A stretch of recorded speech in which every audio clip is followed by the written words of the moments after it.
You're about to learn how to play the EVANS Gambit so good, it feels like you're cheating. But let me show you why the EVANS Gambit is so dangerous. It comes from the regular Italian game, and then persons usually play bishop to c5 because they don't want you to play knight g5. And the EVANS Gambit starts with the move pawn b4, sacrificing the pawn.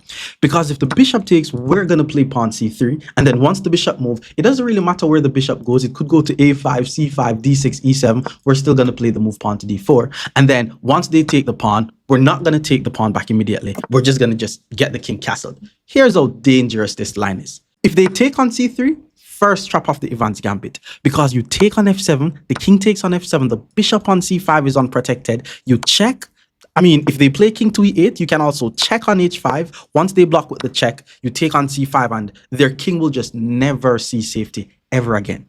But let's say they're not greedy. Let's say they're principled and they're like, okay, I'm obviously going to just develop my knight and castle. Okay, knight to f6, second trap of the EVANS Gambit. Because now you're able to take on c5, hit the bishop. Once the bishop moves, you hit him with pawn to e5, and it's not just over. First of all, if they play pawn to d5, you're actually just going to take the knight. They take, you take on g7, and then once the rook moves, you check on e1. The king is just unsafe. Even if this bishop tries to block, pawn to d5, pp on the pp, and it's over.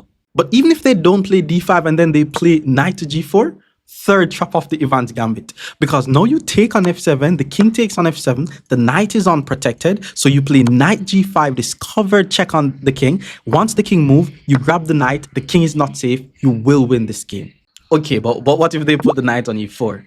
Fourth trap of the EVANS Gambit, because now you play queen e7 and the knight is trapped. And if they try to play d5 to guard the knight, you take on d6 and then you're just going to be pping on the pp and just win that knight. Okay, but that's why they're not going to play knight f6. They're going to play knight e7. Wrong. Fifth trap of the EVANS Gambit. Because now you take on d4, force the bishop to move to b6, hit them with knight to g5, and there's just no way for them to protect the f7 pawn. A lot of persons are just going to castle here thinking, okay, I castle and I guard it. A knight and a bishop is better than a rook. We don't take on f7 yet. We play queen h5. That's more attackers on f7, and we're threatening mate. So once they stop the mate, we take on f7, we hit the queen. I mean, if the queen move, we just discovered attack and win the queen. So they have to sack the rook, and this is completely winning. But what after knight e7 and you take and go back? What if after you play knight d5, they don't castle and they play pawn to d5? Wrong. Sixth trap of the EVANS Gambit. Because now you take, and if the knight dares to take, rook e1 is winning. Knight takes f7 is winning. Because if the king takes on f7, queen h5 check, and then once the king moves, you just pick off the knight, and the king is just never going to be safe again.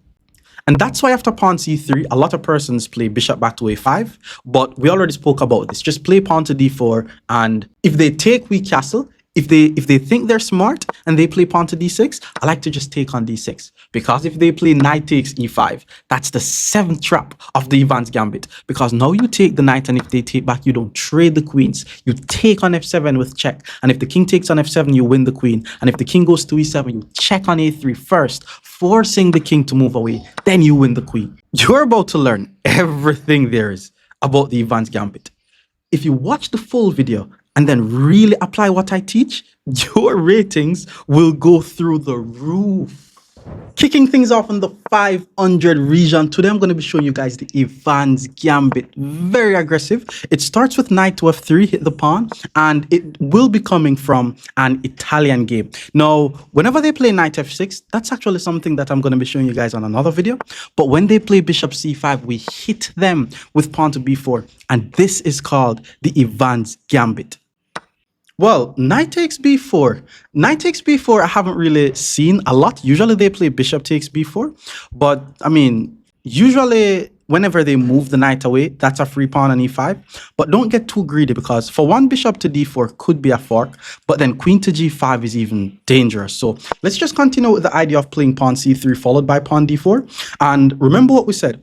c3 followed by d4 is just to open the position. c3 allows our queen to get access to b3 very easily. b4 in the first place allows our bishop to get to a3 easily. Now d4 allows our bishop to even be active on this diagonal in case we're trying to play knight g5. So if they take on d4, we're not even going to be taking back on d4. We're just going to be castling our king. So he took on d4, First, we get the king out the center of the board. We don't want to take on d4 and allow him to play bishop b4 check and give him back the tempo. Now the real game begins. And there's just so many ways to just immediately lose this game. I mean, if he takes on c3, he's losing. If he plays knight e7, he's losing. And if I'm not wrong, if he plays knight f6, I should be able to play pawn e5. But let's see what he plays. He did play knight f6. Now let's calculate. Because if I play pawn e5, no, I think we need to take on d4 first. Let's take on d4 first, obviously, and gain the tempo on the bishop. And now the bishop has no checks. Guys, whenever you play the Evans Gambit, your opponent's king does not leave the center of the board. Your king will leave the center of the board, and all you're paying is like a pawn or two. Imagine every game, you're like, hey, I'm going to give you a pawn or two, but your king never leaves the center of the board, and your king will always be weak. That's a bargain. So the bishop went back to b6. Let's calculate. Pawn e5, pawn c4, I take, they take, I hit the rook. And then once the rook move, I check. Ah, that's the idea. Pawn to e5. So pawn to d5 is one of those moves where it's like, it happens in the Scotch. You know, it happens in other openings where you play pawn e5 and they immediately play pawn to d5 as counterattack. It doesn't work in the Evans Gambit. When you play pawn to e5, he has to move away his knight. And if he moves the knight away, pawn to d5, and then that's more tempo. I tell you, king is not leaving the center. But our fellow 500 opponent decided to blunder his knight and play knight e5. But that's fine. He's 500. Let's not bully anyone. He's only 500. We're going to be seeing more competitive games going up the ladder. And if you want to play against me, just leave a comment of your username and your elo. Okay, so he pulls the knight back to e7. He's trying to attack my bishop. Not going to be giving that guy my bishop though. Let's just pull the bishop back to b3, actually. Like, I'm ahead by a piece. I'm just cruising from here. The goal from here is just to get the rest of the pieces up. And one thing I want to tell you guys is sometimes when you play the Evans Gambit, it takes you a while to develop your queenside pieces. Most of the time, your bishop goes to a3 to prevent the king from castling. Now that he plays pawn to d6, we're not just going to be going for the king. But first, let's take on d6 so that way we open the position a bit. It's very important that we open the position. And if he played, well, if he had played queen takes, I would have played bishop a3. He decides to play pawn takes. I want to play knight g5, and then if he castle queen h5, wins the game. But if I play knight g5, there's pawn d5. So let's just play rook to e1. Because I'm already ahead by a piece, I'm just going to shift my focus to getting all my pieces in the game. I want to be playing, and I want to ensure that all my pieces are playing. Like, whenever you're playing, you don't want to just be playing with some of your pieces. You want to be playing with all of your pieces. And you find like he got his king out the center of the board. I mean, it cost him, but he did get his king out the center of the board. Let's play knight c3. Let me just continue to finish my development as well. Bishop to g4. Interesting move. He wants to take my knight and then take my pawn on d4. But I shouldn't care too much about a pawn, to be honest. Like, that's just a pawn. Let's just finish our development. Let's go bishop to g5. The knight is pinned, and the rook is already applying pressure to the pinned knight. He has to play rook to e1 here. And then after he plays rook to e8, I'm going to play bishop to a4 and attack the rook, basically threatening some removing the guard type of tactic. I mean, this is just winning here. Okay, he played rook to c8. The guy's like, offense is the best defense. You attack my knight, I attack your knight. But the thing is, bro, I take your knight and attack your queen and your rook. So that's also a fork. So if you take my knight, I'm going to take your queen. And if you move your queen, I could even take your rook. So he's now just down by 2 pieces. Okay, you see? The guy just decides to take my knight. Say offense is the best defense. That's how he's thinking. But let's just take back the bishop. The queen still has to move. And then once the queen moves, we grab the rook and we're winning. Plus, my queen is also guarding my knight on c3. Queen to e8 was played, which means his rook is now just trapped. And because the rook is trapped, we're not in a rush to take that rook. So I'm going to set up something else. Let's start by playing knight d5. I want to play knight to f6 and check the king. And if I check the king on f6, it's going to be forking both the queen and the king. So he has to take, and it's going to expose his king, and then he's going to be getting checkmated. Oh, wow, bishop takes d4 though. There is bishop takes d4 though, which is fine. I mean, I could still do it. Knight f6 check. If bishop takes, I go bishop takes. The queen is under attack. And then once the queen moves, I go maybe queen g4, And then once he plays pawn push, I go queen g5, and then I'm setting up a lowest mate. All right, let's play rook to d1 first. Let's try to ensure that all the pieces are active first. Oh, rook to d1 is actually strong, because if he plays bishop e5, I'm able to sack the rook and then play knight f6 check. You see, this is why you don't want to be rushing when you're playing chess. It's crazy. I literally have no pieces that is not doing anything. Okay, he puts the actual bishop on f6, so it makes it easier for me. I'm going to play knight takes f6, and that's a fork. And then once he takes, this is now just checkmate in 2 moves. The queen goes to g3, the king is forced to go to h8, and then bishop takes is going to be mate. So let's check the king. The king has to move, and that's just a checkmate. More EVANS Gambit against 600 players. Stick around. Our opponent is now 600, and we're playing some more aggressive EVANS Gambit. It's coming out of the Italian game, but whenever they play the move bishop c5, that's when we hit them with pawn to b4, sacrificing the b pawn. And the whole idea is just to sacrifice material, well, maybe a pawn or two, keep their king in the center of the board, and then attack them. So bishop back to b6 was played. Someone just accept the sacrifice. He didn't accept the sacrifice. Whenever they do this, just get the king out the center of the board. Now, I have tried pawn to b5, but it didn't really work exactly how I wanted it to work. Now that he plays knight f6, now pawn to b5 makes sense, because my king is now castled and there's no queen to g5. And his knight on c6 is the only defender of the pawn on e5, which means once I hit him with the move pawn to b5 and hit the knight, he's forced to move the knight. And then once he takes the knight, we should be able to take a pawn. And, well, it's still very tricky. It depends on where he puts the knight. I think the knight on a5 is best. If he puts the knight on d4, then that's a pawn. But if he puts the knight on a5 and I take, there's bishop d4, which should not work, though, because I have knight f7. So let's see. If knight a5 and I take, he did play knight a5, and I am going to take. And I think here he just needs to take my bishop. I take his knight, I'm ahead by a pawn, and everything is fine. So if someone declined the gambit by pulling the bishop back to b6, just first get your king out the center of the board, then hit them with b5 or removing the guard tactic, and you're just going to be playing with an extra pawn. So he took my bishop. I have to take back. Maybe his argument is he has the bishop here.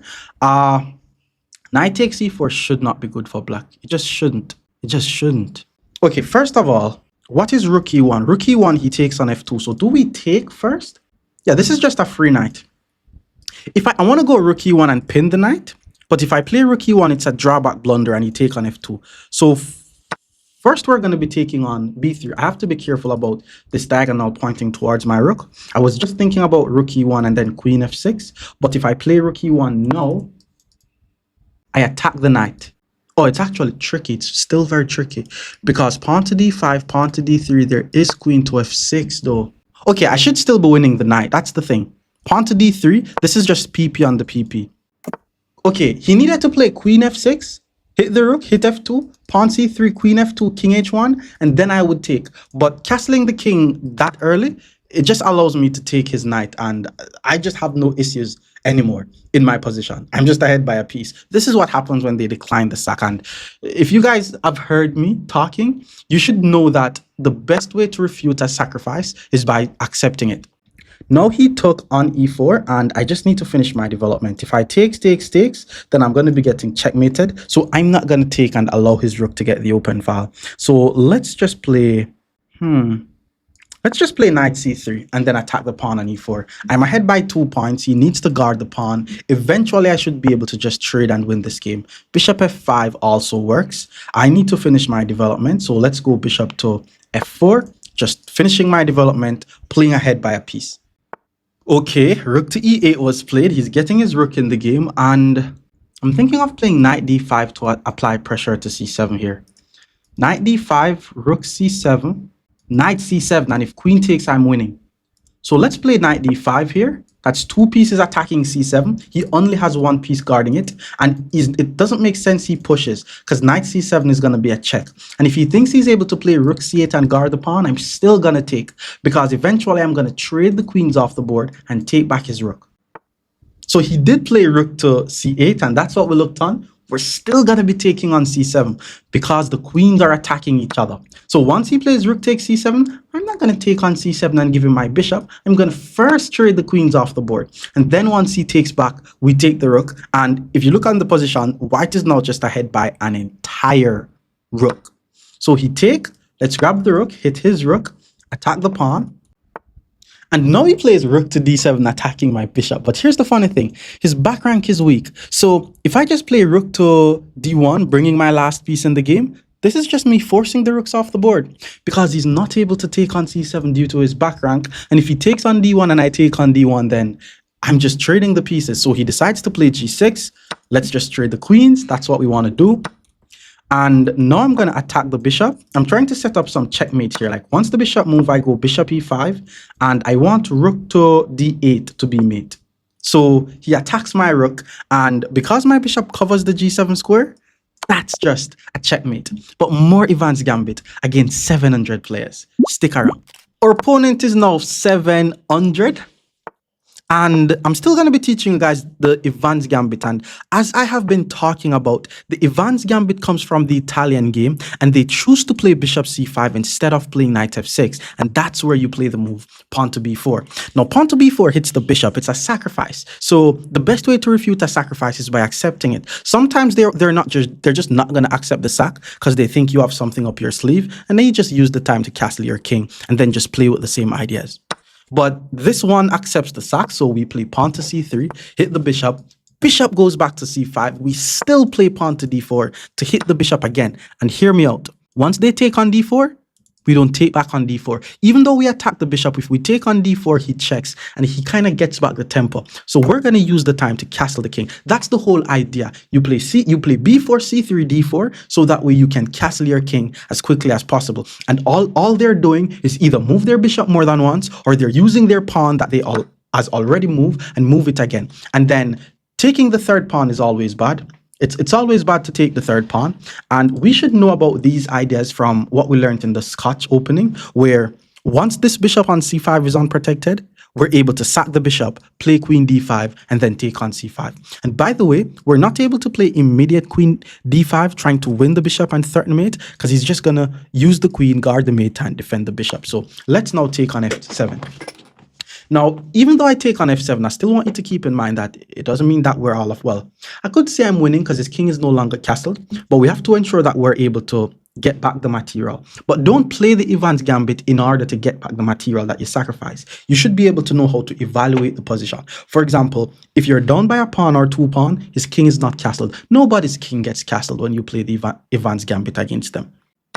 So king takes, we play the move queen to d5, and then we simply check the king, hit the bishop. And then usually they put the king on f8. If they put the king on e8, it's actually good to play queen h5 check. It's crazy.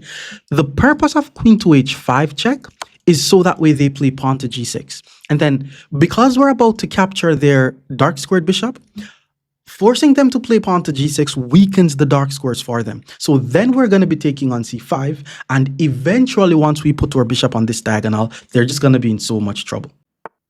Okay, he puts the king back on e7. Bishop to g5 check is interesting, but there's knight f6. So let's just take on c5 with check. He's still ahead by 2 points, by the way. But once he plays d6, we're going to be taking on c3. He didn't play d6, he played king f7. The guy why does he just keep on moving his king like that? Can I mate him?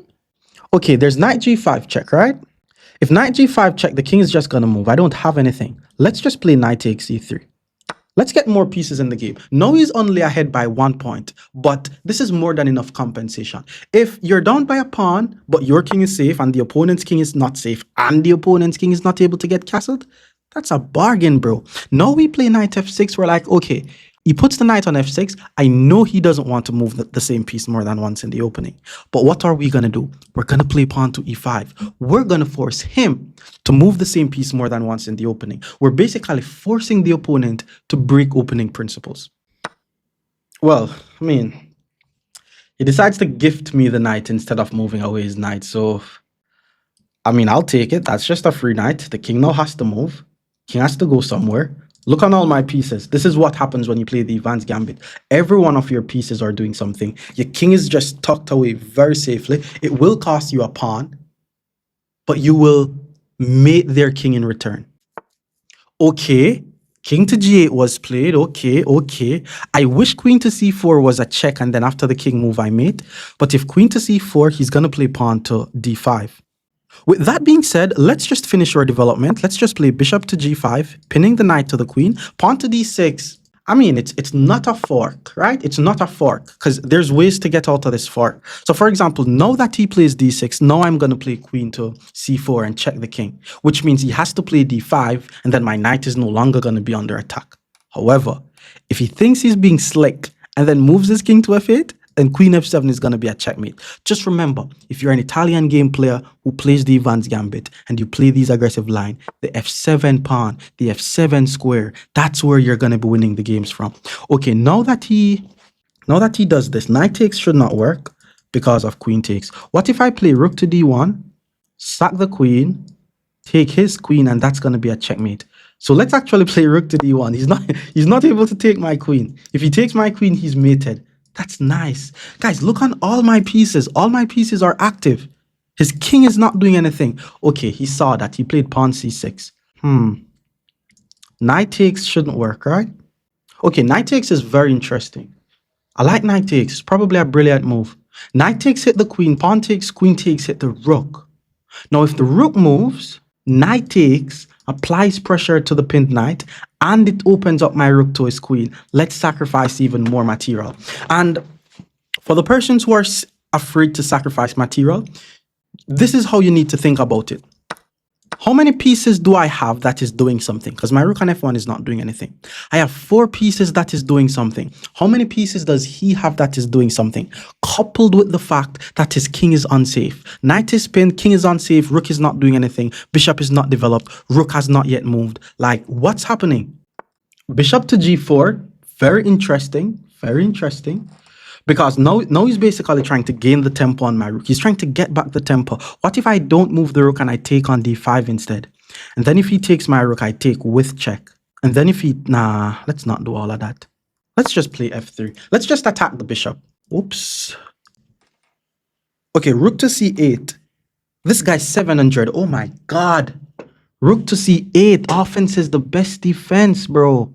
But... but...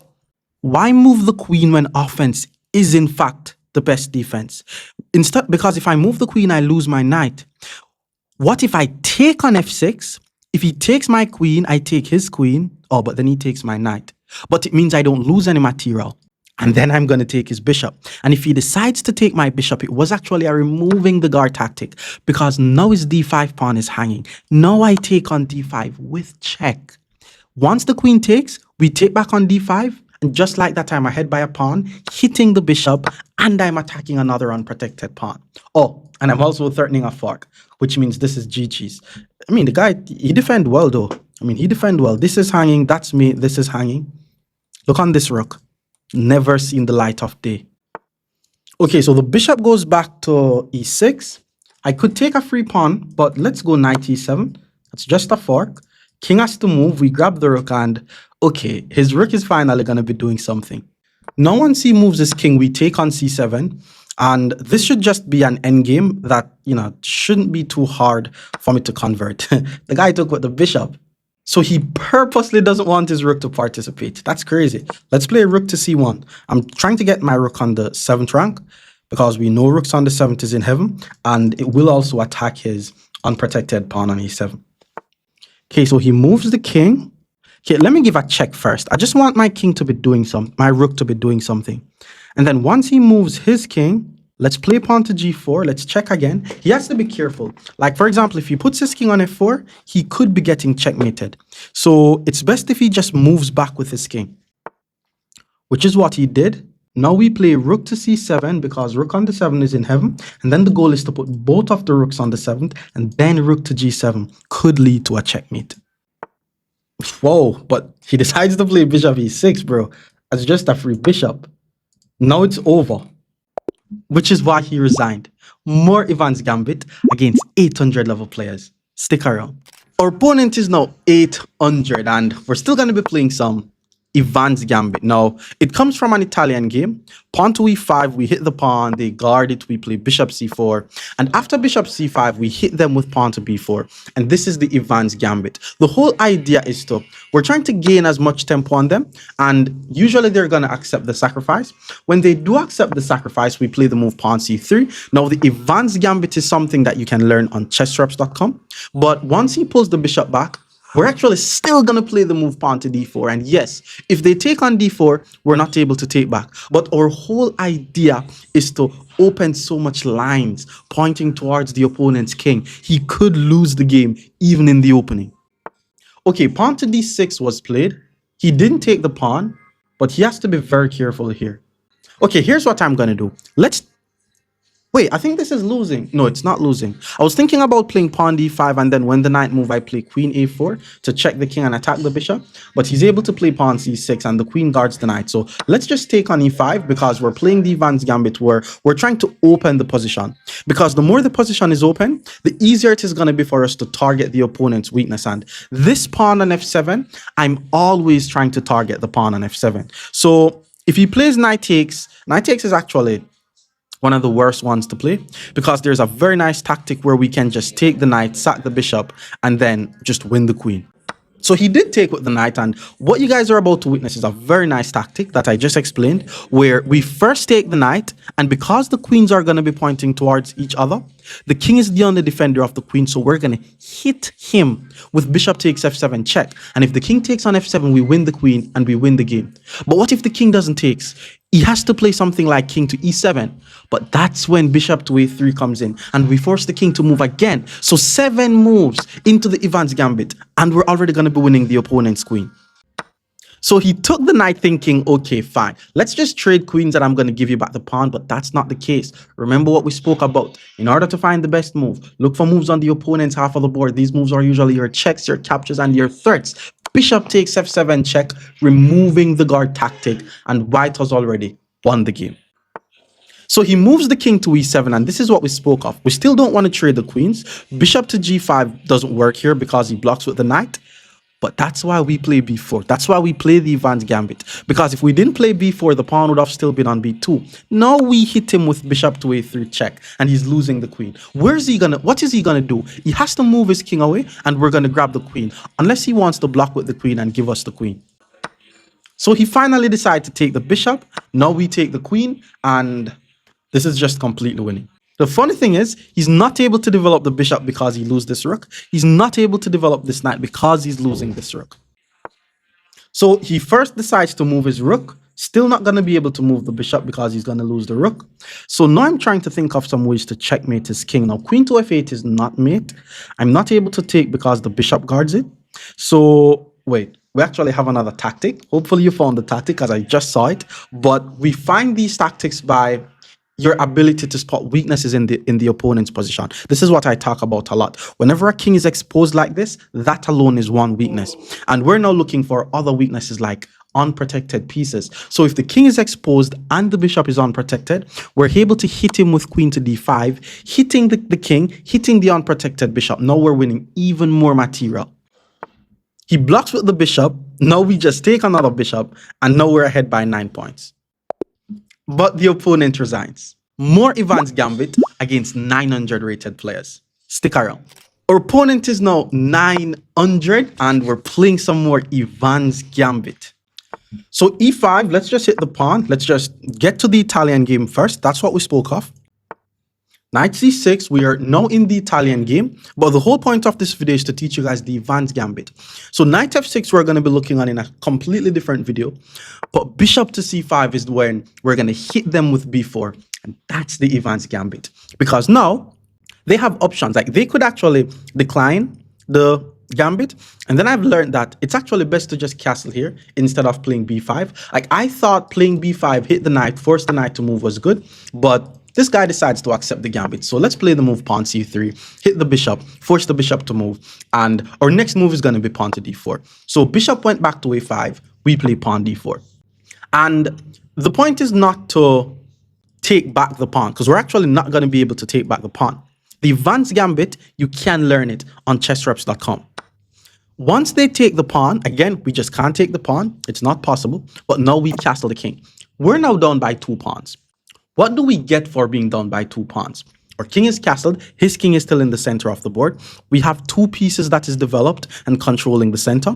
And it's very easy for us to develop the rest of our pieces. And then he took a 3rd pawn. This is what you want them to do. We're now down by 3 pawns. But black is already losing. And we're 7 moves into the EVANS gambit. Watch this. Your main target will always be the f7 pawn in the EVANS gambit. Whenever they play pawn takes, just play the move queen to b3. We're already targeting the pawn on f7. Even moves like knight g5 eventually will help us to target the pawn on f7. But now black has to play moves like queen e7 or queen f6, which is already some annoying moves to play. Because you don't want to be playing queen moves like this. You don't want to be playing defensive queen moves in the opening. You want to be playing attacking queen moves in the opening. So he did play the move queen to e7, and now I'm thinking of just hitting him with bishop to a3 immediately. And if pawn d6, I play pawn e5. Knight takes becomes a possibility. After knight takes, okay, knight takes is not really a possibility. He could actually lose the game with knight takes. So let's play bishop a3. Bishop a3 is very thematic in the EVANS gambit, by the way. Very, very thematic, because we want the bishop on a3 to, 1, it attacks the queen whenever the queen comes on these diagonals. But 2, we can always use this bishop to prevent the opponent's king from castling. Now that he plays pawn to d6, in order for us to continue our attack, we play pawn to e5. We're sacrificing a 4th pawn. Well, this pawn is kind of poisoned, because if he takes with the pawn, then he loses queen. And if he takes with the knight, well, it's tricky though, because if he takes with the knight, I takes, there's queen takes, he's guarding this, and he's also guarding his bishop. But if he plays queen takes, then he's no longer guarding his f-pawn, and then we're going to be taking the f-pawn. His king is not going to be able to get castled, and that's all we need. Once the king is not castled, we're going to be attacking him. But he decides to play bishop to e6, which means he's already losing the game. Well, we already said that he's losing the game. But bishop to e6 is a drawback blunder. I mean, notice what the bishop was doing, and that's another reason why the EVANS gambit is so strong. Because the queen on b3 also prevents them from moving their bishop on c8. No one see, like, how am I going to win this? I'm thinking about taking the bishop, then taking, or do I just immediately take? Let's think about it. If I take, maybe he takes, but then I'm able to take with check and then take the rook, but then he takes my rook. What if I first take the bishop, and it doesn't really matter how he takes, then that's going to be a fork and I'm going to win a piece anyways. Let's do it like that. Let's first take the bishop, knowing that b7 is hanging. It doesn't really matter how he decides to take back. Once we take on b7, his rook and his knight is going to be unprotected, and I'm just going to be ahead by an entire piece. So he took with the pawn. Let's take on b7. This is called a fork, by the way. We're attacking the unprotected rook. We're attacking the unprotected knight. If he saves the rook, he loses the knight. If he saves the knight, he loses the rook. So he plays rook to d8. He decides to save the rook. So let's just take the knight. And just like that, we're ahead by a piece. Now it's just a matter of just capturing some of his pawns, because we're only ahead by 1 point, because we had to sacrifice a few pawns. Now he played rook to d7 to block the check. And as I said, it's just a matter of taking back our pawns. So let's just take on c3, take the pawn. We're also developing our knight. If he takes with the bishop, the queen is just going to take. Otherwise, I'm thinking of playing moves like knight e4 to apply some pressure to this pinned pawn on d6, because the pawn is pinned. If he moves this pawn, he will lose his queen. So he puts his knight on the edge of the board. Was expecting that, because, he needs to finish his development. Now I'm thinking of just taking here. If I takes, there's pawn takes. And then once I check, anyway, anytime I check, he's going to block with the rook. So let's just continue with the plan. Let's play knight e4. This is PP on the PP. It's 1, 2, 3, 4 pieces attacking d6. He has 1, 2, 3 pieces guarding d6. So I'm basically preventing him from castling, because if he castles his king, then that's going to be more pieces that work. Well, he castles the king. Let's just take the free pawn. And the funny thing is, I'm attacking his queen. And if he decides to take on d6, my bishop takes on d6, which he did. My bishop takes on d6. And this is now a skewer, because the queen and the rook is on the same line, which means if he moves the queen, we take the rook. And if he takes my bishop, I take the rook. So we're going to be basically playing ahead by an entire rook here. So he took with the rook.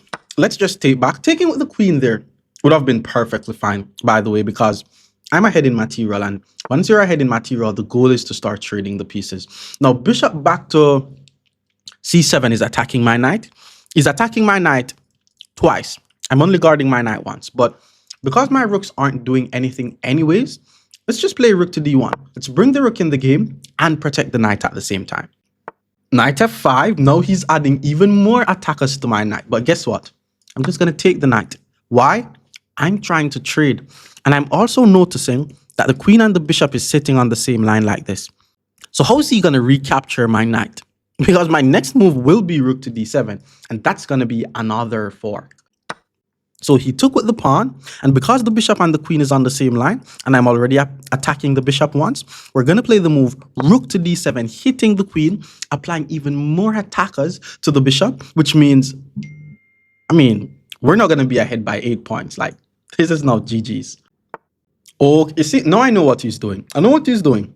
Look on what the guy's doing. Let me tell you what he's doing. He hung the queen, right? He hung the queen. Because, and this is still losing form, if I take his queen, he's going to sack his bishop. And then once I take his bishop, he's going to take my queen. But at that point in the game, I'm going to be ahead by a rook and a knight. However, there's more. There's more to this. The queen is still hanging. I'm going to play what is called an in-between move because his queen is hanging. So because he's putting his rook on the same line as my queen, what if I just move my queen out the way first with check? And that's what an in-between move is. Playing a move in between, then you play the move that you intend to play. Because now, it doesn't matter how he responds to this. Maybe he moves the king. Maybe he blocks with the queen. We will be taking that queen on the next move. Well, he blocks with the queen. So now it's just checkmate in 2 moves. We take the queen, the king moves, we take on g7, and that's going to be a checkmate. So let's take the queen. The king has to move. And that's just a checkmate. More EVANS Gambit against 1,000 level players. Stick around. Our opponent is now 1,000. We're going to be playing some more aggressive EVANS Gambit. They guard the pawn. Let's just play the Italian game first. And once the bishop goes to c5, we play pawn b4. We hit the bishop. Bishop takes b4. We play pawn c3. Hit the bishop again. And then bishop back to d6. Very interesting way to play. He's blocking out his bishop, so he may have issues developing his pieces. But let's just play pawn to d4 here. It's the same idea. It's a very interesting move because it allows him to play knight to f6. But if he's not careful, he could be losing the game here. Now let's take on e5. He needs to take with the bishop. And that's the thing. If you're going to play this bishop d5 line, yeah, you need to take with the bishop. Because if you take with the knight, then you will be in some trouble. Okay, he took with the bishop. All right, so I'm down by a pawn. I could get the bishop here, but I need more than the bishop here. If I play queen to b3 now, he gets the chance to castle. If I play bishop to a3 to prevent castle, he plays d6. Okay, I have an idea. I have a little idea. I want to trap the bishop, right? So do we play knight g5 now, allow him to castle and then play f4?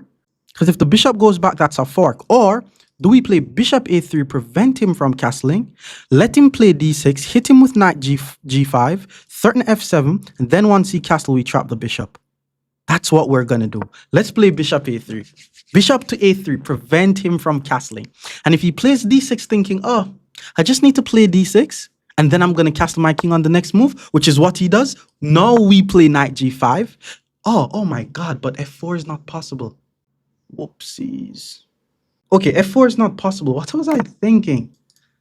I needed to just play the idea without f4 and then fork him. So if you're seeing this, play knight g5 and then f4 and then fork on e5. Not like this, because f4 is just not possible now.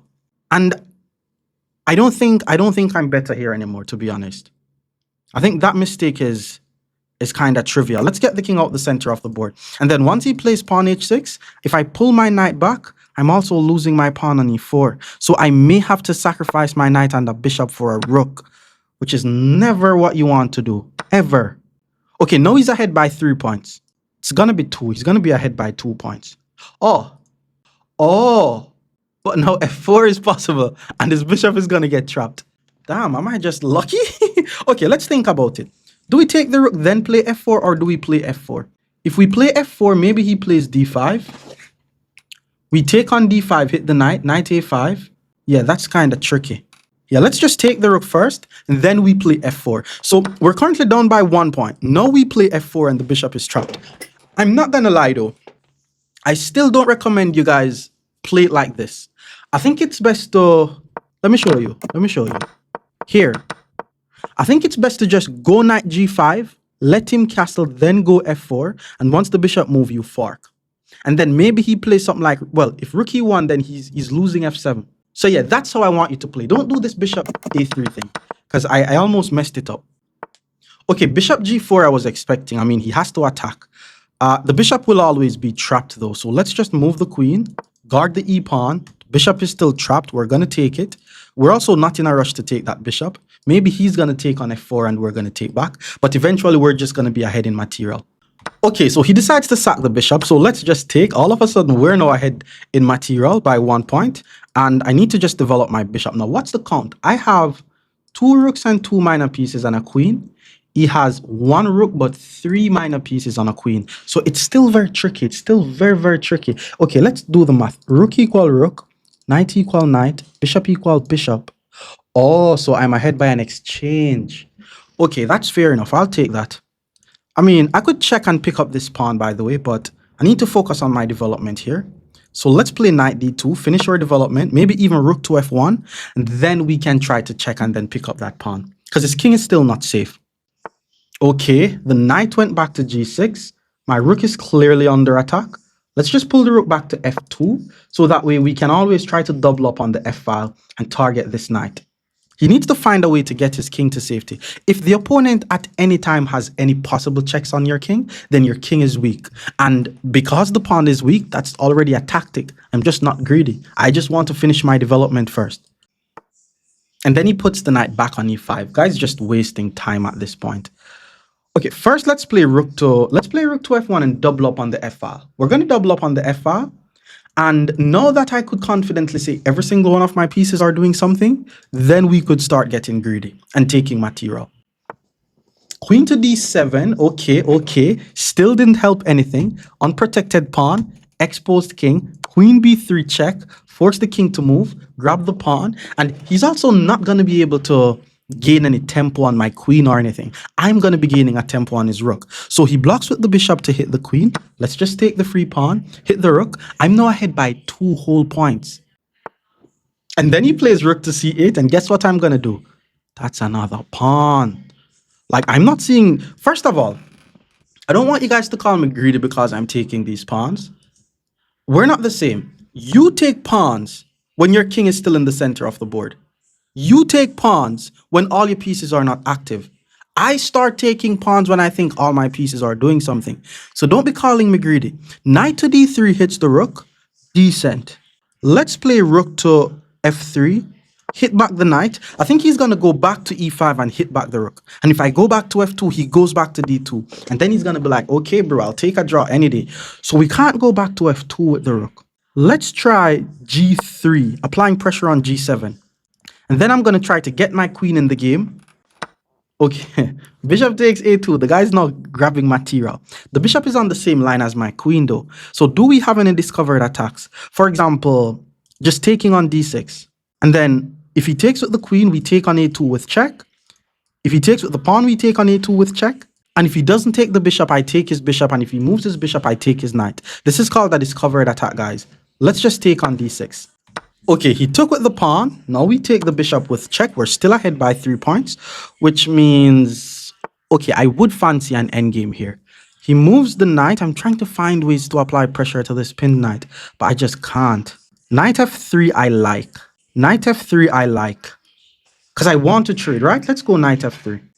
Oh, and remember, guys, whenever you have diagonals like this pointing towards the king, it's usually best to either do the safe thing and just move your king in the corner so you don't have to worry about anything, or you have to just ensure that you're constantly staying aware of the diagonal so that way you know that there's no checks, no possible checks that he could do, and the opponent decides to resign. More EVANS Gambit against 1100 players. Stick around. Our opponent is now 1100 and we're playing some EVANS Gambit, and it comes from the Italian game, but it's when they play bishop c5. Now when they play bishop c5, pawn c3 to d4 is something that is very strong, and I've already covered this, but pawn to b4 is the immediate EVANS Gambit. And usually when you play pawn to b4, they're always going to be accepting the gambit. Taking with the knight is also one way to play, but the whole idea is to play c3 d4, and we want to play c3 d4 without them, well, pulling the bishop back to pulling the bishop back to b6 is just weird. Like, he didn't accept the gambit, which means already he's losing a pawn. Like, guys, the best way to refute a sacrifice is by accepting it. So when you're going to play moves like bishop to b6, now I'm just going to play pawn to b5 because the knight on c6 was guarding e5. Okay, but knight d4 is interesting. Knight to e4 is actually a very interesting idea because if I take on e5, I assume there's queen to g5, and then if I take on f7, there's queen g2. So I still have to be very careful here. I'm not trying to be greedy. I'm thinking of sacking my bishop, then taking on e5. But I'm not sure if that works, though. That's the thing. I'm actually really not sure if that works. Okay, let's not be greedy. Let's not be greedy just yet. So I'm going to just play knight c3 because I have a lead in development. I have 3 pieces developed and he has 2 pieces developed. And I was able to force him to move the same piece more than once. Now that he plays knight to f6, there's no queen going to g5.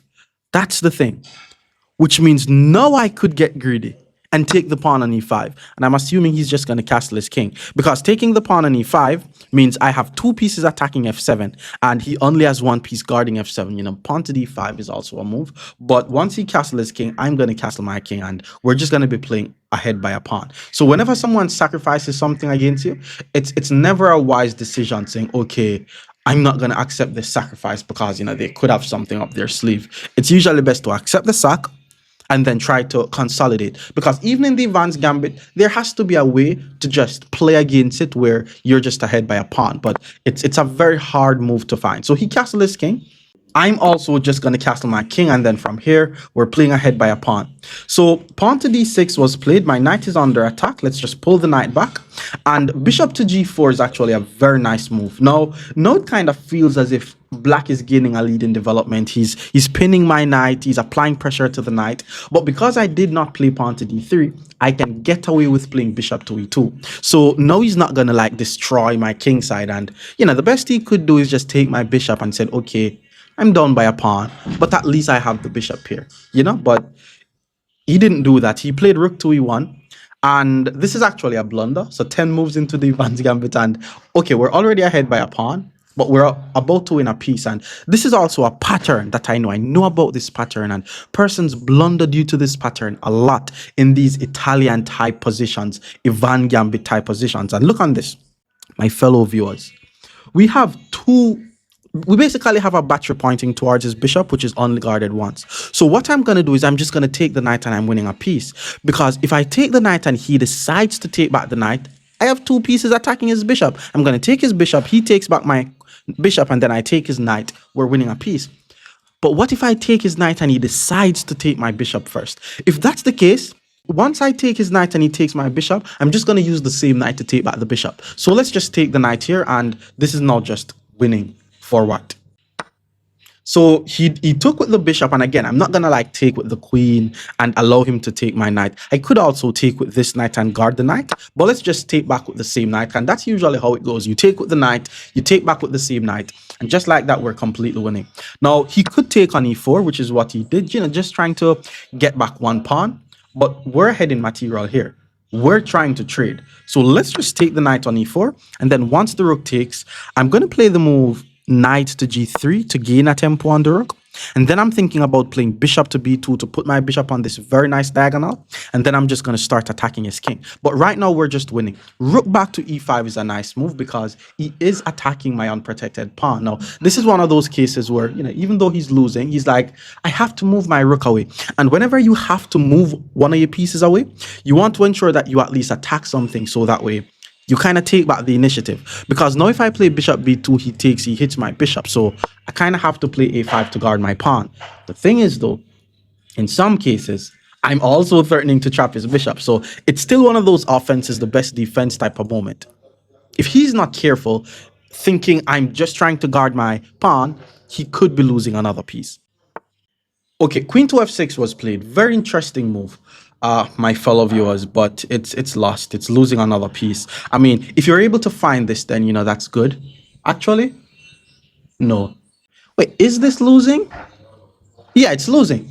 He's putting the queen and the rook on the same diagonal, which means I'm able to just play the simple bishop to b2 and I'm just pinning the rook. You know, so this is just more material. Let's just play bishop to b2. And now the rook is pinned, which means the rook is not able to move. I was actually thinking about winning the bishop. And if he's not careful, I'm going to win the rook and still win the bishop. And the opponent resigns. More Evans Gambit against 1,200 players. Stick around.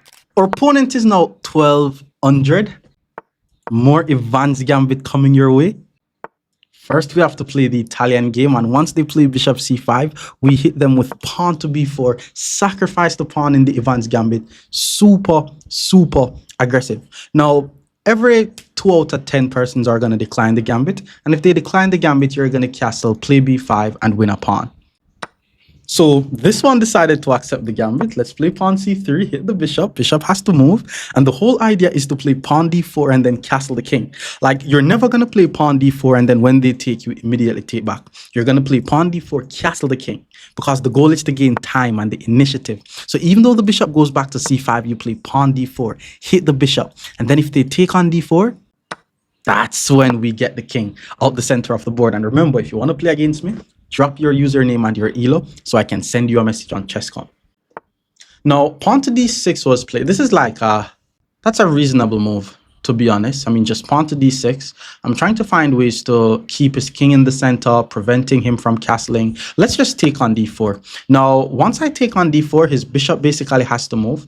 And then once the bishop moves, I'm just going to use the little lead in development that I get. But the good thing is, his king is still in the center. Our king is out the center. And he is still 2 moves away from castling. Bishop back to b6 was played. Okay. Now, one thing about this is, if we play queen b3 and they play, let's say, queen e7, we have to worry about knight a5. So we have to be very careful in how we go about this. I'm thinking about playing knight to g5 here. If knight g5, there's bishop takes d4, and then my rook could be a goner. Knight g5, bd4, oh, but then knight f7 is a fork. Okay, knight g5, bd4, knight f7, queen has to move, grab the rook. And then his knight is going to be under attack. Knight g5. Yeah, let's go with knight g5. No, because if knight g5, there's knight h6. All right, let's just play bishop to b2 here. I'm going to put my bishop on this diagonal. It looks like someone is going to be able to get castled. Like, this is just a very solid way to play, to be honest. Because the knight is also not yet on f6. I mean, if he plays knight e7, we could definitely try knight g5. Knight f6 seems to be a very strong move now, and I don't want to play e5 because it's gonna try to trade the queens off the board. Which is why I like when the bishop is on a5. Because when they put their bishop on a5, my queen freely goes to b3. And I don't have to worry about any knight a5. Okay, knight f6, which means if I play knight g5, he's just going to castle. e5 could be an idea of what I want to play here. Pawn to d5 is also definitely an idea. It's actually funny, I may play d5 here. d5 is usually never a move that I play because it usually blocks out the light squared bishop. But pawn to d5 all of a sudden gives life to the dark squared bishop. That's like a new idea.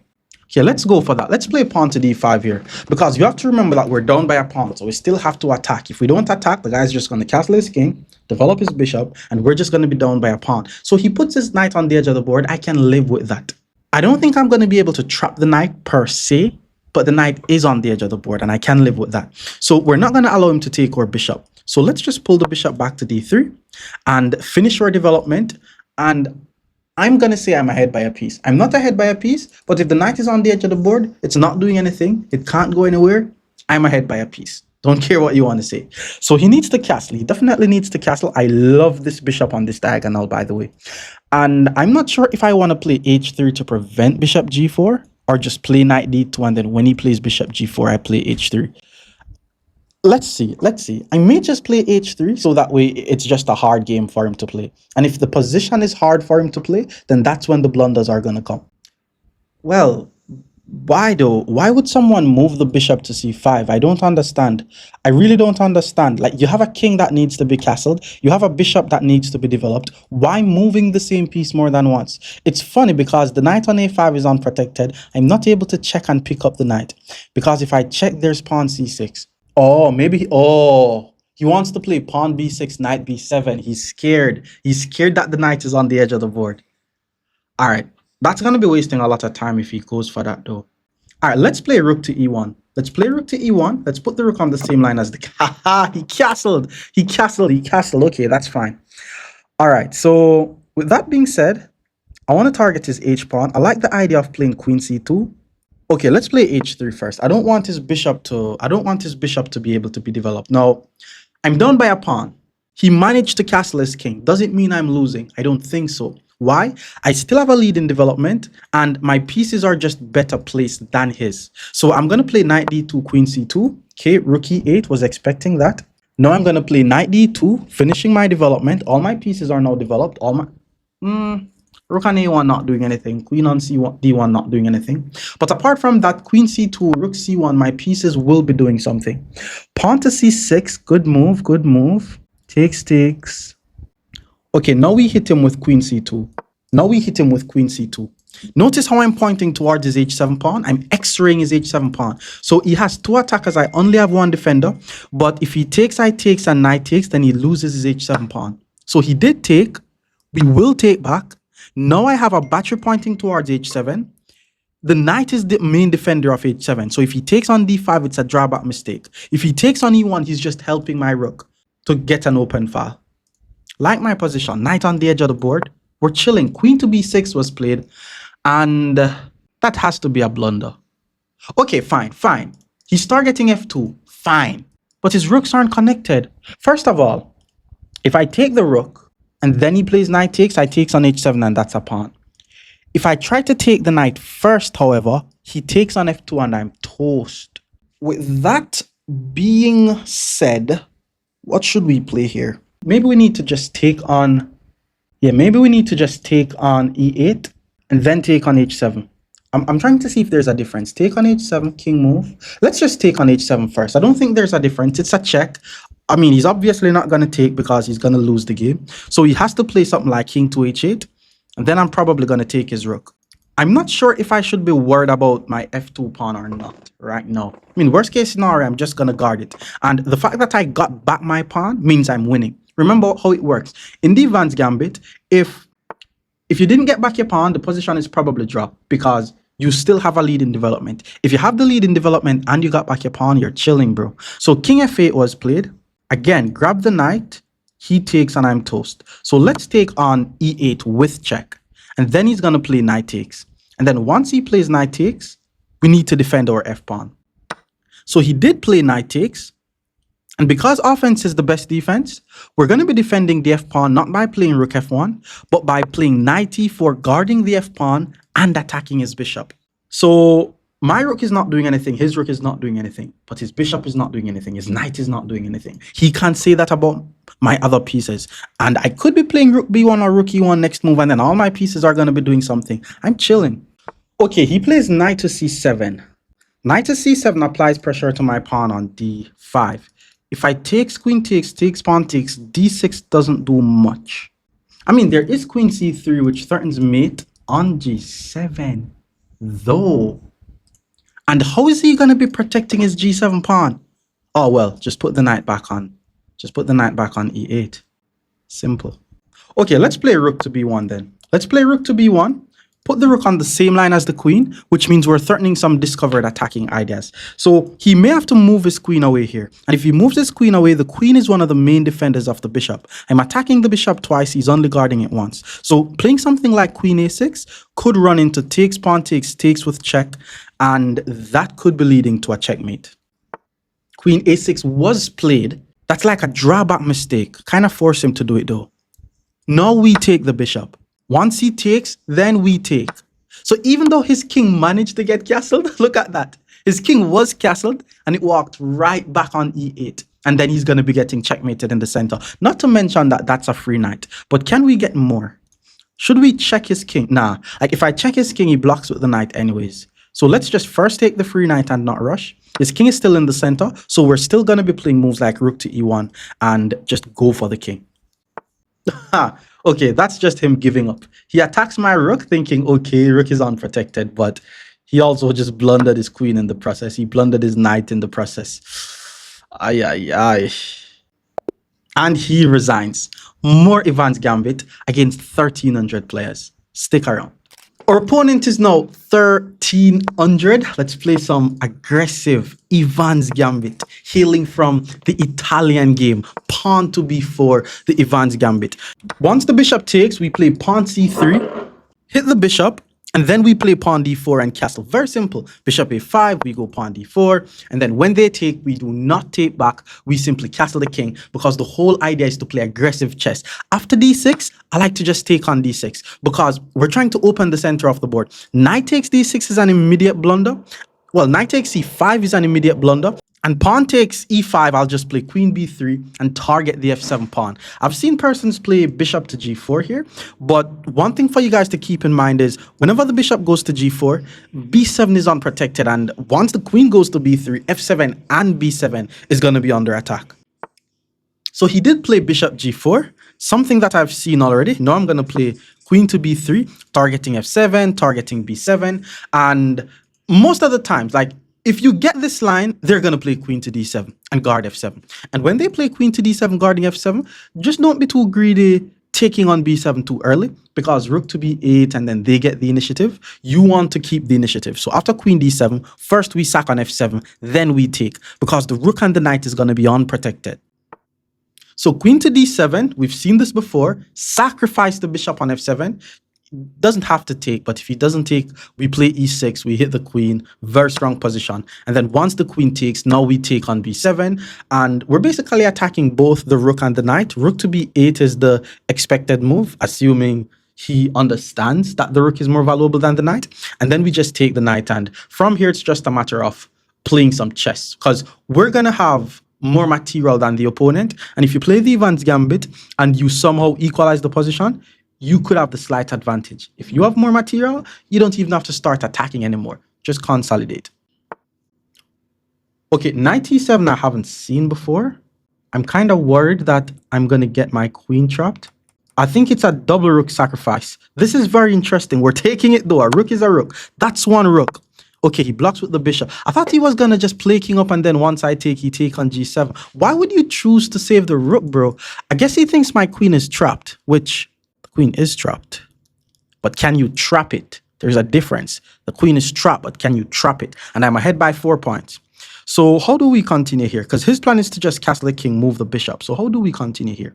Okay, first let's take on d6, opening the position a bit more. Like, I'm trying to castle my king, but I also need to ensure that I don't get my queen trapped. And what the plan that he has isn't that bad. He wants to castle the king, move the bishop, and then my queen is going to be trapped. So let's see. So he decides to take back with the pawn. And now I'm thinking of playing knight d4, hit the knight. And then if he castle, we take the knight. And if he... oh, knight d4 is a blunder. All right, I have a little idea. Will it work? I'm not so sure. But I'm just going to castle the king. Maybe he's going to trap my queen. Like, I'm really not seeing any way to get my queen out. And that's just crazy, to be honest. So once he castles the king, I'm thinking of knight g5 to hit the queen. I'm thinking of e5.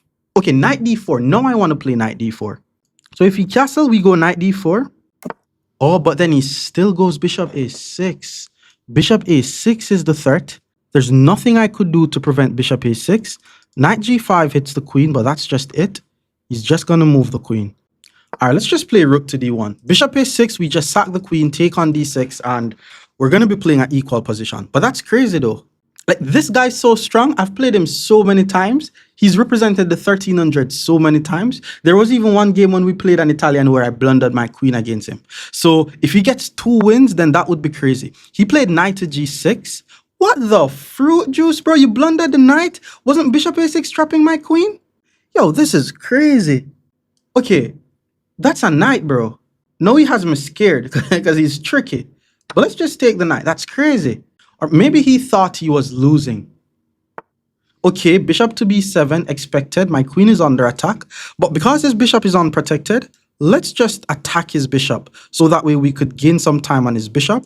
And I'm also guarding my pawn on e4 because the bishop attacks the pawn on e4. I need to develop my knight and my bishop here. So bishop back to b3. We need to finish our development. That's a free pawn. But we need to develop knight h4. Is also definitely an idea that I think he has. Okay, here's what we're going to do. I'm ahead by 7 points. Let's just get the queens off the board. No drama. Get the queen. Well, there's pawn d5. I think he needs to play pawn d5, and it's giving me more material. But if he allows me to trade the queens off the board, then he's just going to be in trouble. Yeah, so he did play pawn d5. The guy definitely understands something about chess. Now, pawn takes is fine. I'm thinking about just playing rook takes. Let's just play rook takes. Now, what I'm doing here, guys, this is called conversion. This is called simplification. Like, if you have a position where you're ahead by 8 points and you lose 2 points, but by losing that 2 points, you trade the queens off the board. That's a bargain. That's perfect for us. That's what I'm doing here. So he did take. Now we take. We're forcing the queens off the board. And now we're ahead by 6 points. Yes, we lost the rook to the bishop. But are we going to lose this game ahead by 6 points? Okay, rook to e8 was played. There's no back rank ideas. We need to finally develop the knight and the bishop. Maybe he wants to play rook to e2 to attack my f-pawn. Bishop e3 takes, king up. All right, let's sacrifice more material. Let's go bishop e3. This is exactly how you simplify a winning position. You're ahead by 6 points, sack another point. Now he has no attack. If rook takes, I play king up. I'm ahead by an entire rook. And if I have to sacrifice one more pawn to force the rooks off the board, best believe I'm going to do it. Okay, he's attacking my pass pawn. Let's play pawn c4. The connected pass pawns is going to be my winning plan, by the way. He gets his king in the game. Now let's play knight to d2. That's not a fork. His knight guards the square. And then I'm just going to play with my rook. I'm ahead by a knight and 2 pawns. Can't lose a chess game ahead by a knight and 2 pawns. So he moves his king. Let's finally get our rook on the open file. The plan is to play rook to b7. We already know that rooks on the 7 is in heaven. King to d6. Okay, how do we do this? Let's start by playing the move knight to e4 check. Let's check him on e4. Maybe I should have played rook to b7 first, but he still resigns. More Evans Gambit against 1,400 players. Stick around. Our opponent is now 1,400, and yes, the aggressive EVANS Gambit is what we're going to be playing, and it comes out of an Italian game. But as we said, if they don't play the move knight to f6 and they decide to play bishop c5, we could hit them with pawn to b4. This is the EVANS Gambit, and we are sacrificing a pawn in order to gain a massive lead in development and some massive attack on the opponent's king. So bishop takes b4 was played. Usually they're always going to be accepting the gambit. And now we're going to play the move pawn to c3. So usually when they play bishop c5, you could play c3 followed by d4. But now you're playing c3 and you're gaining a tempo with it. You know, we want every move that we make, we want to be gaining a tempo. So that way, eventually, we're just going to be attacking them. And they're not going to be able to develop their pieces. Now, the bishop goes back to a5, which is a very interesting move. Our next move is usually always going to be pawn to d4. And I want you guys to notice, once we play pawn d4, if the pawn takes, I'm not able to take back. But that's not the whole point of what we're doing. Remember, this is the EVANS Gambit. We're trying to open the position as quickly as we possibly can. We already opened our bishop on this diagonal, but now we're trying to open the d file. We're trying to open our bishop on this diagonal. Mostly, whenever they take on d4, we're not even going to take back the pawn just yet. We're going to castle our king first. But let's see what this guy does. So instead, he decides to play pawn to a6, and whenever you play like the EVANS Gambit and then persons are playing moves like pawn to a6, things could really go wrong really quickly. Because first of all, I could just take this pawn, and then once I take this pawn, it's already hard for him to develop this knight. I mean, he could try to develop his knight on e7 though. But let me just get my king out the center of the board first, because that's the whole point of the EVANS Gambit, where you want to get your king castled first, and then you want to keep their king in the center of the board.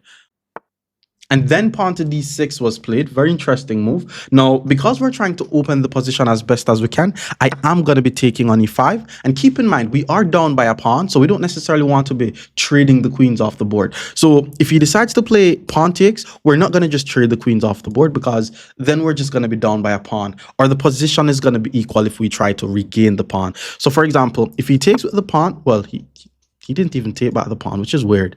But usually when they take and we trade the queen, we get back the pawn. But he decided to play the move knight to e7. I guess he's just trying to prioritize just getting his king out the center of the board as quickly as possible. So he's basically volunteering to give me back the pawn. If they volunteer to give you back the pawn, then you just have a better position. Because now the position is equal. I'm going to take on d6, and I'm assuming he's going to take back on d6, and I'm just going to have a very nice little lead in development. Okay, queen takes d6 was played, which means he's trying to trade queens. Now, trading queen is fine, but usually you trade queens when you're ahead in material. You don't usually trade queens when you're attacking someone. So I'm going to play this move queen to b3, which is a very thematic score for the queen, especially in the EVANS gambit, because we apply a lot of pressure to his f7 pawn, and it also allows us to play bishop to a3. Now, in this case, we didn't necessarily have to play queen b3 because the knight guards the a3 square, but we don't want to immediately play bishop a3 and allow him to trade the queens off the board first. So now once he castles the king, we have the option of playing moves like either bishop to a3 or rook to d1 to hit the queen. So he castles the king, and I am going to start by playing the move bishop to a3. The position is equal, by the way. Like, if you play the EVANS gambit, it means you should be doing all of this and you're down by a pawn. If you're doing all of this and the position is equal, then that's already a good sign for you. Okay, queen f6 was played, and I'm already thinking about playing e5. Doesn't work though, because after takes, queen takes, I'm not able to play rook to e1. So, okay, I'm also thinking of playing knight to d2. But then if I play knight d2, there's this annoying queen to c3. So let's just start by playing the move rook to e1. So that way I could threaten to play pawn to e5 and attack the queen. And then it's going to be very easy for me to play knight d2. And then my development is going to be complete. Now, if he wants to finish his development, he needs to develop his bishop. However, if he develops his bishop, he could be losing his pawn on b7. It's tricky though, because if he develops his bishop, I don't want to take on b7 because he's going to be attacking my knight. Instead, he plays knight to g6, which is kind of crazy to me, because at 1400, I'm expecting you guys to see pins. Like, come on, bro. Like, the knight is pinned. My bishop is on a3. I mean, persons usually don't see these things, though, especially bishops, which is why persons, are always saying bishops are like snipers. So, I mean, the guy blundered, and I'm just going to take it. There's no huge explanation there. The knight was pinned. He moves the knight. No, it's just free. So he took with the king, and now I'm just trying to checkmate this guy. So pawn to e5, I'm still thinking about. Pawn to e5, there's knight e5. And after knight e5, there's knight e5. With that being said, his bishop is now unprotected, and I'm thinking about queen a4 check. Well, queen a3 check. After queen a3 check, he could move his king to g8. And then once I take his bishop, he takes my knight. He takes my bishop. So it doesn't mean that I win like a lot of material, but then I'm going to be able to take on c7 and attack his knight, and then his back rank is going to be weak. And okay, I'm now ahead in material, so I want to trade. So let's go ahead and play the move pawn to e5 and attack him. I also need to ensure that I develop my knight from b1. So something like knight d2 to e4 is good. Something like knight a3 to b5 is good. But knight d2 to e4 is better. So this is what we were expecting. Knight takes e5, we play knight takes e5. And then once the knight takes on e5, the bishop becomes unprotected. Now, this doesn't mean I'm winning an entire piece. This is just me trying to trade pieces off the board because I'm ahead in material. So once he plays knight takes, because he has the unprotected bishop and the exposed king, I'm going to hit him with the move queen to a3 check. Checking the king, hitting the bishop. Yes, my bishop is unprotected because it's kind of like a drawback move. But then once the king move, we just take. He takes my piece, I take his pawn, and that's just more material for me. That's just me trading, and that's what we want to do. So he moves the king. Let's grab the bishop. Now, knight takes, I'm thinking of check, but I don't get anything if I check. Like, well, it's tricky because if I take on c7, there's bishop e6. If I check first and then the king move, then I take on c7, he's not able to move the bishop because I'll win his rook, and I'm going to be applying more pressure to his bishop. The only downside of this is my back rank is actually a bit weak, so I need to not get checkmated on the back rank. But based on my calculation, there's no mate there. So let's give a check, force the king to move, then we grab the pawn on c7, attacking the unprotected knight and applying more pressure to his bishop on c8. So this is now just completely winning for white, unless there's one move he could play to threaten to put his queen on d1, and I'm not seeing that. Or there's something he could do where if I take on c8, he checkmates me on e1, and I'm not seeing that either. Okay, he played queen to d6. That was the move that I was trying to find, like something that he could play which threatens to just checkmate me on d1. But queen to d6 actually doesn't work, because his idea is if I take his bishop, then I'm checkmated. you know, but his knight is still unprotected, and we are going to be taking that unprotected knight, because what I'm seeing now is once I take the knight, he's not, well, he could check, but if he checks, I'm just going to block with the queen and I'm fine. Something that he could try, which is very, very interesting, is to play bishop to e6, because the bishop attacks my queen and then his rook attacks my bishop. But there's a lot of ways around this. For one, I could just sack my rook and I'm going to be ahead in material, but I should be able to first check his king and then I defend the mate. So let's just grab the free knight. We're already completely winning playing the EVANS Gambit, and the opponent decided to resign. But more EVANS Gambit against 1,500 players. Stick around. Our opponent is now 1,500. Let's play some more EVANS Gambit. Let's keep people's king in the center of the board, hailing from the aggressive Italian game. Once they play bishop to c5, we hit them with pawn to b4, something you can learn on chessreps.com. Now, bishop takes b4, we play pawn c3. Once the bishop moves out the way, we play pawn d4. And by the way, bishop back to e7 followed by knight a5 is kind of how you play against the EVANS Gambit, and that's what this guy's doing. But let's play the move pawn to d4 here. Let's see if he's gonna find knight a5. Like, it's kind of weird though. It's two very hard moves to find. He found it, which is crazy. Okay, he found the refutation.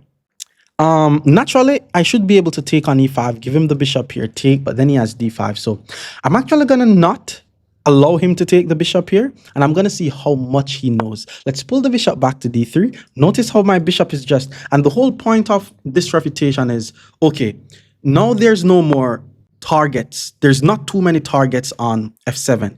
He decides to play d6 though. He's just being kind. He's just giving me back the pawn. Couldn't he have just traded first? Let's just take the pawn. I mean, he gave him back. Doesn't mean that I'm better, by the way. It just means I got back the pawn. Position is probably equal. But maybe he just knows the first two moves. Like, okay, if you want to refute the EVANS Gambit, or if you want to beat the EVANS Gambit, play knight e5 and bishop e7. But you have to know what to do afterwards and then afterwards. So he took. Now we just need to take back our pawn. We have to be careful, by the way. And then I'm going to try to get my king out the center of the board. What he needs to do here, I think, is just develop and castle. Because the knight is unprotected. The king is exposed. If I check on a4, he plays pawn c6 and then the queen guards the knight. But there's some cases where I could sack my knight on f7, check the king, grab the knight, but then my bishop is going to be unprotected. Okay, he played bishop to d7 though. What a weird looking move. Tactically, bishop to d7 should not be good, because literally what I just explained was the queen would have took my bishop on d3 at the end of the line. Now we have tactics because his knight is unprotected, and I say this a lot. Unprotected pieces is the gateway for tactics to happen. So whenever you're playing chess and you have unprotected pieces in the position, just know that there's some tactics that the opponent is going to do on you. It's not all the time, but it's best not to have too many unprotected pieces. There's two ways to do this: knight f7, king f7, queen h5, and then take, or immediate queen h5, pawn g6, and then take. And then after f takes, I take. But it's best if I prevent his king from castling. So let's sacrifice on f7.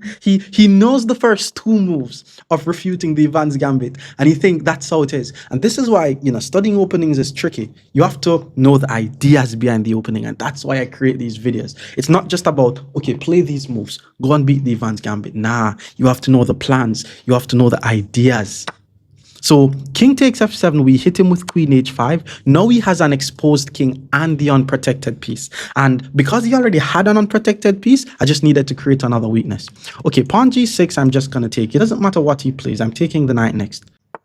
Okay, he moves the king. Let's just grab the knight. And all of a sudden, I'm now just ahead by a pawn, which means trades I should be okay with. But because his king is not safe, it's best not to trade here. So pawn c6, I'm not going to take the queen. I'm probably going to just pull my queen back somewhere. But it all depends. If I don't have a good square to put my queen, then I'm just going to trade and then continue to develop, because, you know, that's also winning. Okay, so he did decide to play the move pawn to c6, and it's very tricky. If I trade the queens, all of a sudden I'm the one who's behind in development. So I'm not going to trade the queens. I'm going to play queen to h5. And I have to be careful because my bishop is unprotected. So if bishop to e8 hits the queen, I go queen e2. And if knight f6 hits the queen, I still go queen e2 with some e5 ideas. So let's play queen e5. Eventually, the queen is heading to a2. And developing the queenside pieces is crucial, guys. Like, when I play the EVANS Gambit sometimes, It usually takes me a while to develop my knight and my bishop. So whenever the smoke is clear, ensure that you remember that these pieces also needs to play. Don't let them sleep on the back rank for too long.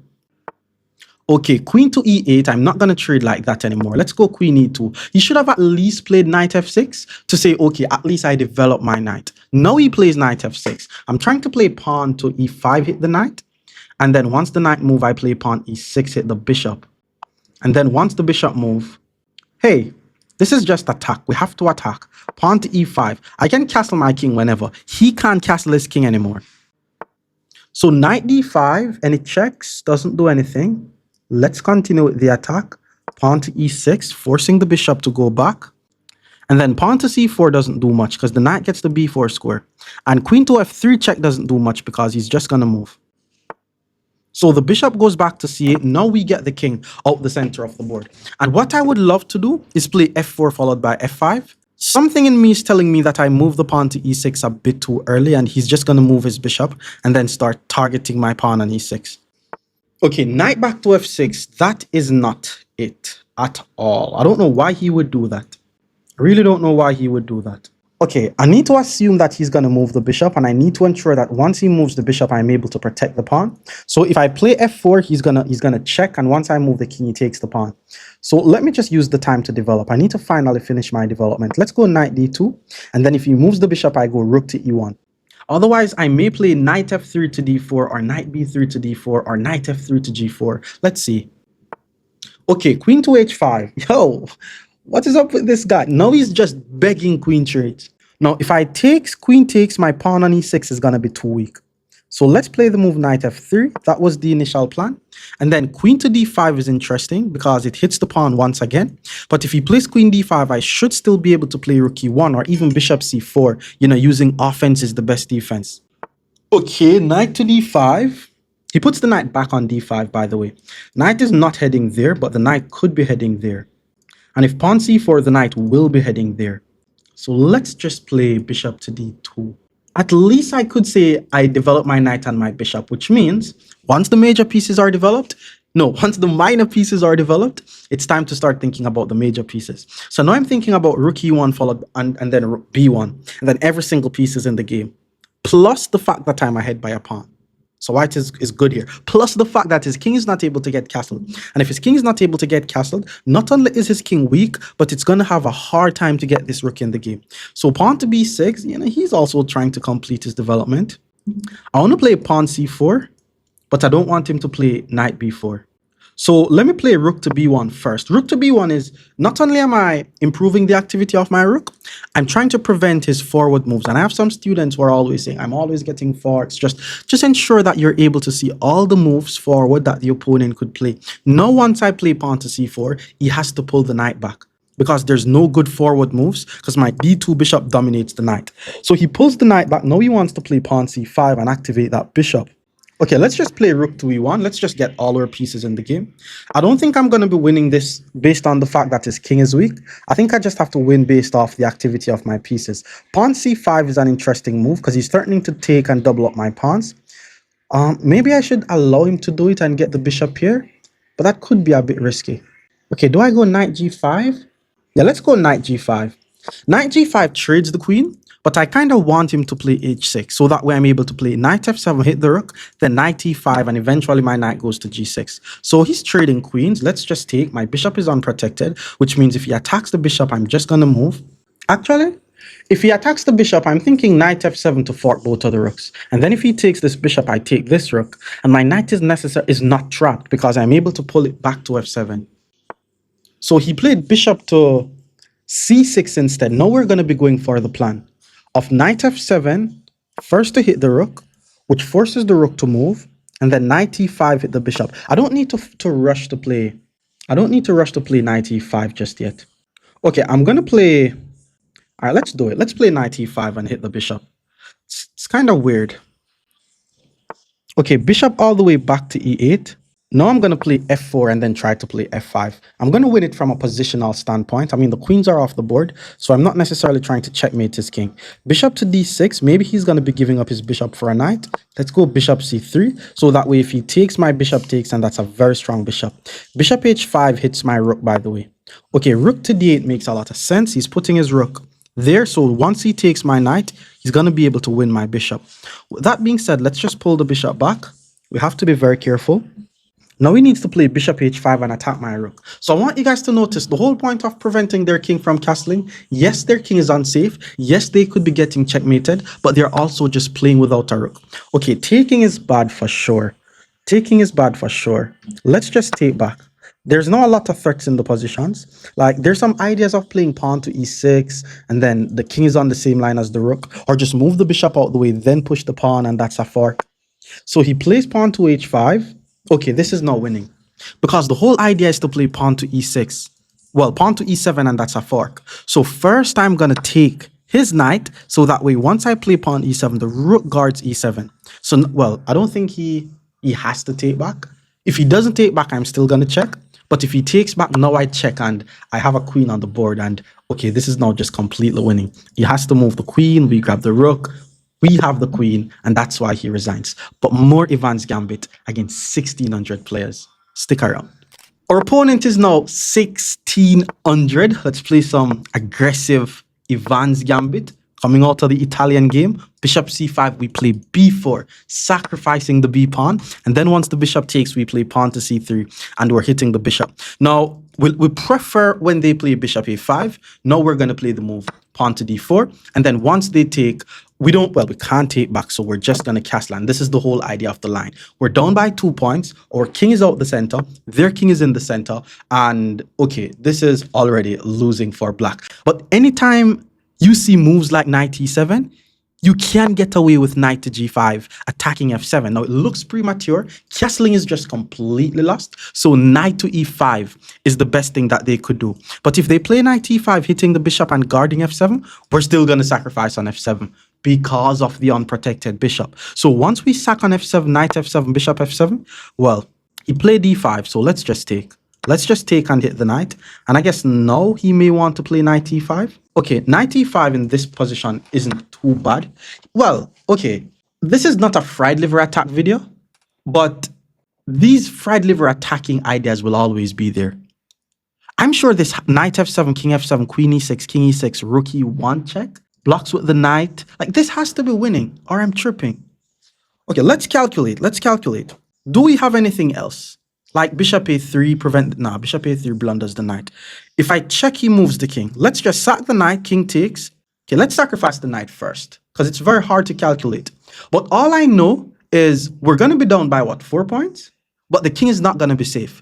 Now, keep in mind, if you're playing and you're down by 4 points, we're not trying to win any pawn. We're not trying to trade the queens off the board. We're trying to mate this guy. So after king takes, I'm thinking queen h5 and queen f3. They both do the same thing. And in both cases, he needs to put his king on e6. So which one of them is more beneficial to me? I think it's queen h5, because after king takes, queen h5, king e6, rook e1. Oh, yeah, it's definitely queen h5. Because if I play queen f3, king e6, rook e1, he blocks with the knight. If I play queen h5, however, and he plays king e6 and I check, he's not able to block with the knight because I take the knight. Now, if he plays g6 and I take with the queen, I'm still going to be down by a pawn because I'm down by 4 points. So if he plays g6, I may just play bishop takes d5, check the king, and then I move away my queen. Like, nobody castles against us when we play the EVANS Gambit. You play bishop c5, you're not going to be able to castle your king because we're playing the EVANS Gambit. Okay, so he moves the king. Once he moves the king, let's just take on d5, not necessarily trying to trade the queens off the board because we're still down by a pawn, but that king is going to be getting mated soon. And by the way, I am already threatening checkmate on f7, but he's 1,600, you know. He's gonna defend the f7 square. Would be funny. It is funny. He didn't even defend the square, which means that's just a checkmate. More EVANS Gambit against 1,700 players. Stick around. Our opponent is now 1700. We're playing some more EVANS Gambit coming out of the aggressive Italian game. Knight c6, we first played the Italian game. Bishop c5, we hit them with pawn to b4. And this is the EVANS Gambit. Like, if they accept the Gambit, c3, d4. If they decline the Gambit, just castle. So bishop to b4, we play pawn c3. And the whole idea is I'm going to get castled. You're not. So bishop back to a5, we play d4. And whenever you see the bishop on a5, it's going to make it easier for us to play queen b3 because we're not going to be afraid of any knight a5 forking our queen and our bishop. Now, whenever they play pawn d6, I like to just take on d6, to be honest, because this could be a trap. Now, bishop to g4 is an interesting way to play because if he takes back on d6, he could have actually lost his queen. But I'm going to make it very interesting as well. I'm not going to take on d6 again because basically what he's trying to do, he's trying to just give back the pawn. And so that way he has a very equal position. But we don't want that. So we're going to play the thematic queen to b3, targeting the main square, which is f7. And anytime somebody move their bishop from c8, just remember, this is the EVANS Gambit, bro. Your bishop on c8 always guards the pawn on b7. So now, not only am I battering upon this f7 pawn, I'm also threatening to take on b7. And once I take on b7, I'm also going to be attacking his knight. And there's some tactical ideas here, by the way, where if the queen goes to d7, I could take on f7, queen takes f7, and then I play queen b7, forking the rook and the unprotected knight. So interesting stuff, tricky stuff. So he did play the queen d7 move. Now let's calculate. What I don't want to do is take on b7 immediately. Because if I take on b7 immediately, there's rook to b8. I have to move my queen, and then he gets the tempo. However, what if I play queen to bishop f7 check and distract the queen? Once I take on f7 and distract the queen, I'm down by a piece, but then I take on b7. Taking on b7 hits the rook and the knight. One line I'm calculating is if he takes on f3, but then I'm just going to take the rook with check. And then after he moves his king, I take. And then once the queen takes, knight d2, and I'm fine. So taking on f7 is just a nice move. I want to take on b7, but then there's rook b8 and I don't take the knight. But if I take on f7 first with check, and the queen takes, once I takes rook b8 and I take the knight. So just a very nice idea. Now, if he sees it, then he's probably going to move the king. And if he moves the king, I should be able to play pawn to e6 and attack his queen. So I think black is already winning. White is already winning here. So he did take on f7. Now we take on b7. Temporarily, he's ahead by a point. But once I take the knight, I'm going to get back like 3 points. Rook to b8. Okay, he did play rook to b8. Let's take on c6 with check. And I'm assuming he's going to play bishop back to d7 to block the check. I'm ahead by 2 points, by the way. Now, bishop back to b7 is not bad because it's a good way for him to get back the tempo. So I'm now trying to find a way to get back the tempo. And to get back the tempo, I need to find a square where once I move my queen, it attacks something. And that's why I'm thinking about playing queen to a6. So that way I'm attacking his bishop. And once I hit the bishop back to b6, I think he's going to play. And I just want to ensure that my queen is not getting trapped or anything. But let's do it. Let's play queen a6. I need to get my king castled. Now, one thing I'm worried about is once I castle my king, a bishop goes to b5, which attacks the queen and the rook at the same time. So I still need to be careful. But I'm ahead by 2 points. So now the goal is no longer to prevent his king from castling or do anything fancy. I just need to ensure that I finish my development and not do anything weird. So let's say I castle. If I castle, he plays bishop b5. Because if I take the bishop, there's bishop takes f2. Discovered attack and I'm losing. So that's a very nice move. With that being said, why not just put our knight on the edge of the board? Put the knight on the edge of the board. If he takes, then I'm not able to take because f2 is hanging. But if I put my knight on the edge of the board and then he takes, then I get to castle and I'm still ahead by a pawn. So let's do that. Don't be putting your knights on the edge of the board unless you have a reason to do it. And if you're going to be putting your knight on the edge of the board, it doesn't stay on the edge of the board. So eventually I'm thinking about putting my knight on c4, hitting the bishop, hitting the pawn. But it's risky. If he takes, I could also just play knight c4 here. Because then if bishop b5 and he's still going to be able to play bishop b5. It's tricky. Okay, he plays knight e7. The guy just wants to castle. He's just focusing on getting his king out the center of the board, to be honest. So let's just take this opportunity to I castle, he castle, I takes, he takes. Okay, here's what we're going to do. Let's take on d6. Let's not castle as yet. Let's take on d6. If he takes on d6, I'm thinking knight c4 no, because I'm threatening knight d6. If he castle, I take the bishop, I think. This is just me trying to... Okay, knight c4, I'm not afraid of bishop b5 due to knight d6. Knight c4, if he castle, I take it the queen, but that's too much. I don't want to do all of that with my king in the center. So if knight c4 castle, I take on b6. And then after rook takes b6, he gain a little tempo on my queen. But then I take on a7, taking more material, one more tempo on the bishop. Oh, and then I'm also attacking his rook. Okay, let's do that. Let's play knight c4. Knight c4 is nice. Knight c4 is nice.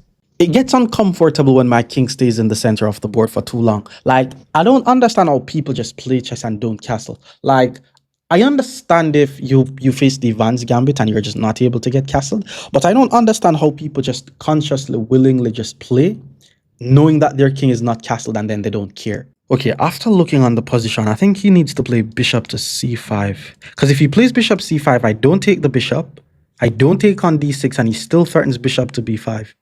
Oh, but then if bishop c5, the queen also targets d6. So if bishop c5, I take with check, then take on d6, and I'm fine. I'm chilling then. So knight back to c8 was played. He's guarding d6. He's guarding his bishop. Okay, let's just get rid of this bishop once and for all. That's a very annoying bishop. And assuming he's going to take with the rook, well, he took with the knight, so he didn't gain a tempo on my queen. I could take on a7 to hit the rook, but I'm assuming his plan is just to castle. Now, what if I play bishop to a3, knowing if he castles, I take on d6, and that's a fork. Bishop a3, there's knight c4 though.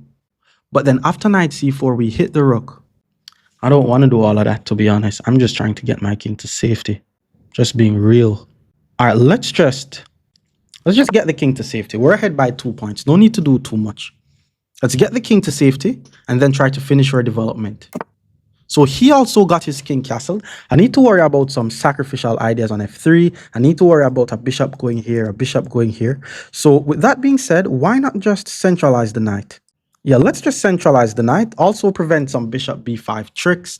And eventually I'm going to put my... I'm trying to figure out where does my dark squared bishop belong though. Bishop a3, there's knight c4. That's the issue.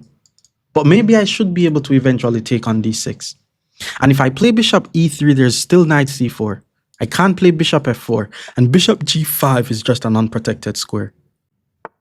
Okay, pawn to d5 is interesting because if I take, then his pieces are joining the game. Bishop c4 now gains a tempo on his rook. I have a trick, right? Bishop c4, rook e8, pawn e5. And then if he takes, we play bishop d6. And that's a fork. Maybe I should just play pawn e5 in one go. Because I definitely don't want one of his pieces on the d5 square. But I also need to develop my bishop. So let's just develop the bishop. Finally, I'm fully developed. My rooks aren't doing anything though. I don't really want to move the f rook, because if I move the f rook, I could say my f rook is doing something, because if it wasn't my f rook, then I would have lost the f2 pawn. So my a rook is not doing anything. It's just pointing towards my a pawn for no reason.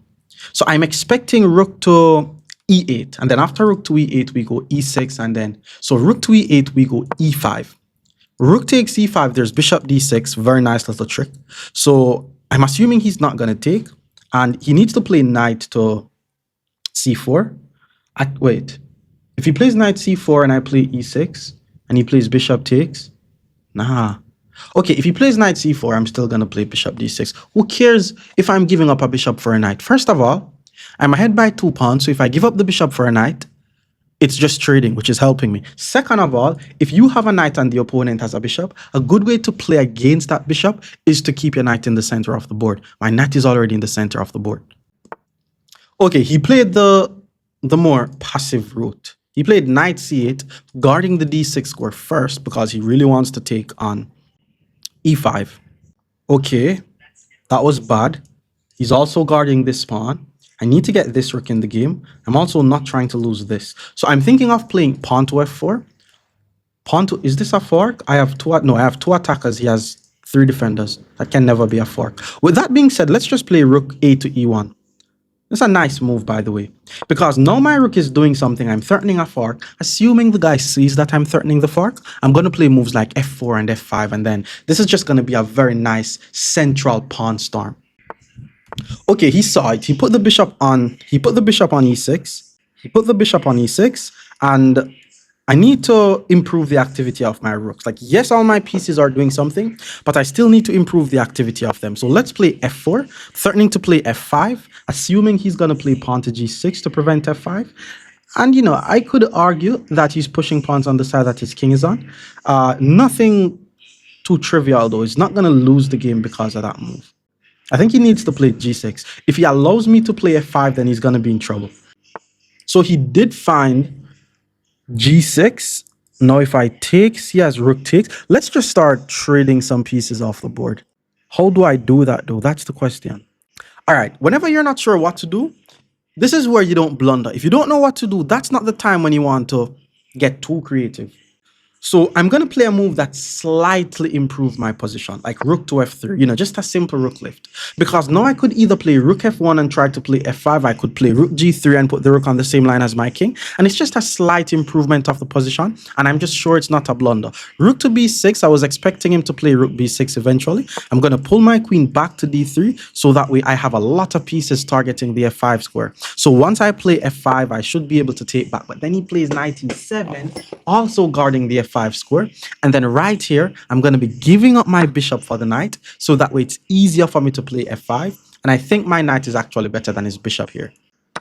Yep, once he takes, now we're able to play f5. He has 1, 2, 3 pieces guarding f5. I have 1, 2, 3 pieces guarding f5. So f5 takes, and I'm fine. So let's play f5, and then once he takes, we play knight takes, hit the rook. We're also threatening to win the queen, which means he has to take with his bishop.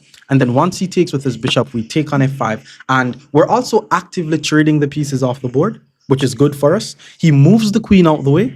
And by moving the queen, it means his pawn on d5 is no longer guarded. So that's also another free pawn, which means we're now ahead by 3 pawns. He blocked with the rook, which means he's basically self-pinning. I'm not going to play the move rook to f1, knowing that he's just not able to take my pawn. He moves his queen out the way. And this is where we're now going for the checkmate. Like, he moves his queen. Where is the mate? Not seeing it. If I check, there's king up. Let's play queen to d8 check. And if he plays king up, I play queen f8, and that should lead to a mate.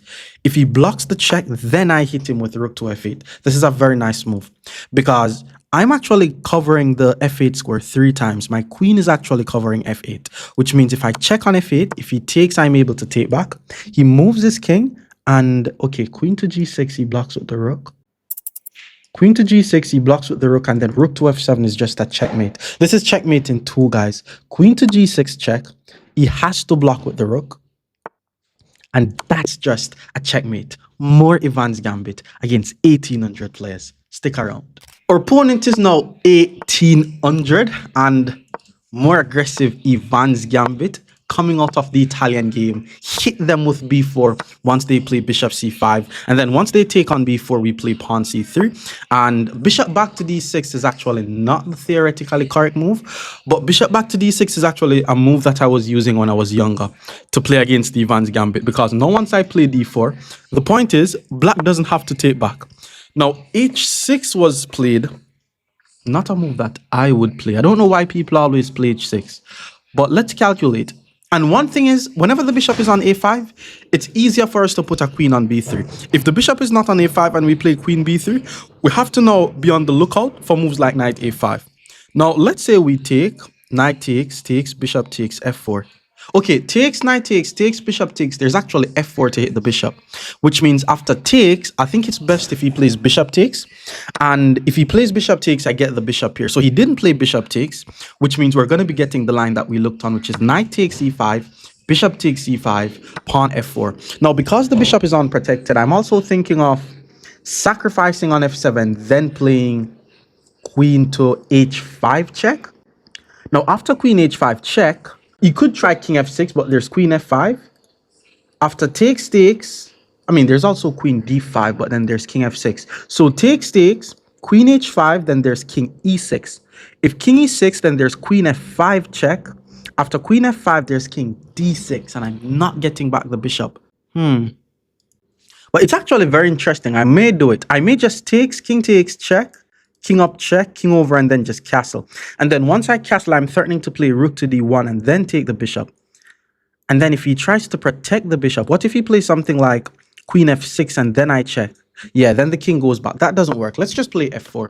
f4 was the initial plan. We're still down by a pawn, but I like my position. I mean, I'm gaining so much time on him. And he has to be careful. There's actually a very easy way for him to blunder here. For example, if he pulls the bishop back to d6 and I play e5 and the bishop goes back to e7, queen to d5, and there's no way for him to protect the f7 pawn. Remember, in the EVANS gambit and these types of Italian game type of structure, the f7 pawn becomes the main weakness that we're going to be attacking.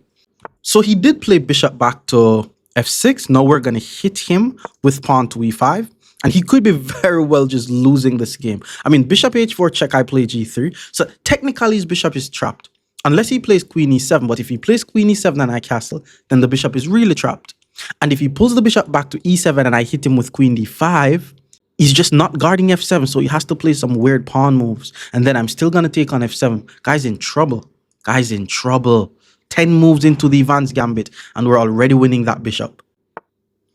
Okay, he saw what's happening, and he decides to play pawn d5. So that was actually the best defensive move. That's crazy how he found that. Because if I take his bishop, he takes my bishop. And I don't want to trade queens. I mean, I could trade queens and then take here, but then he has rook up. So I kind of have to take. Yeah, we have to take on d5. That was a very good defensive move, by the way.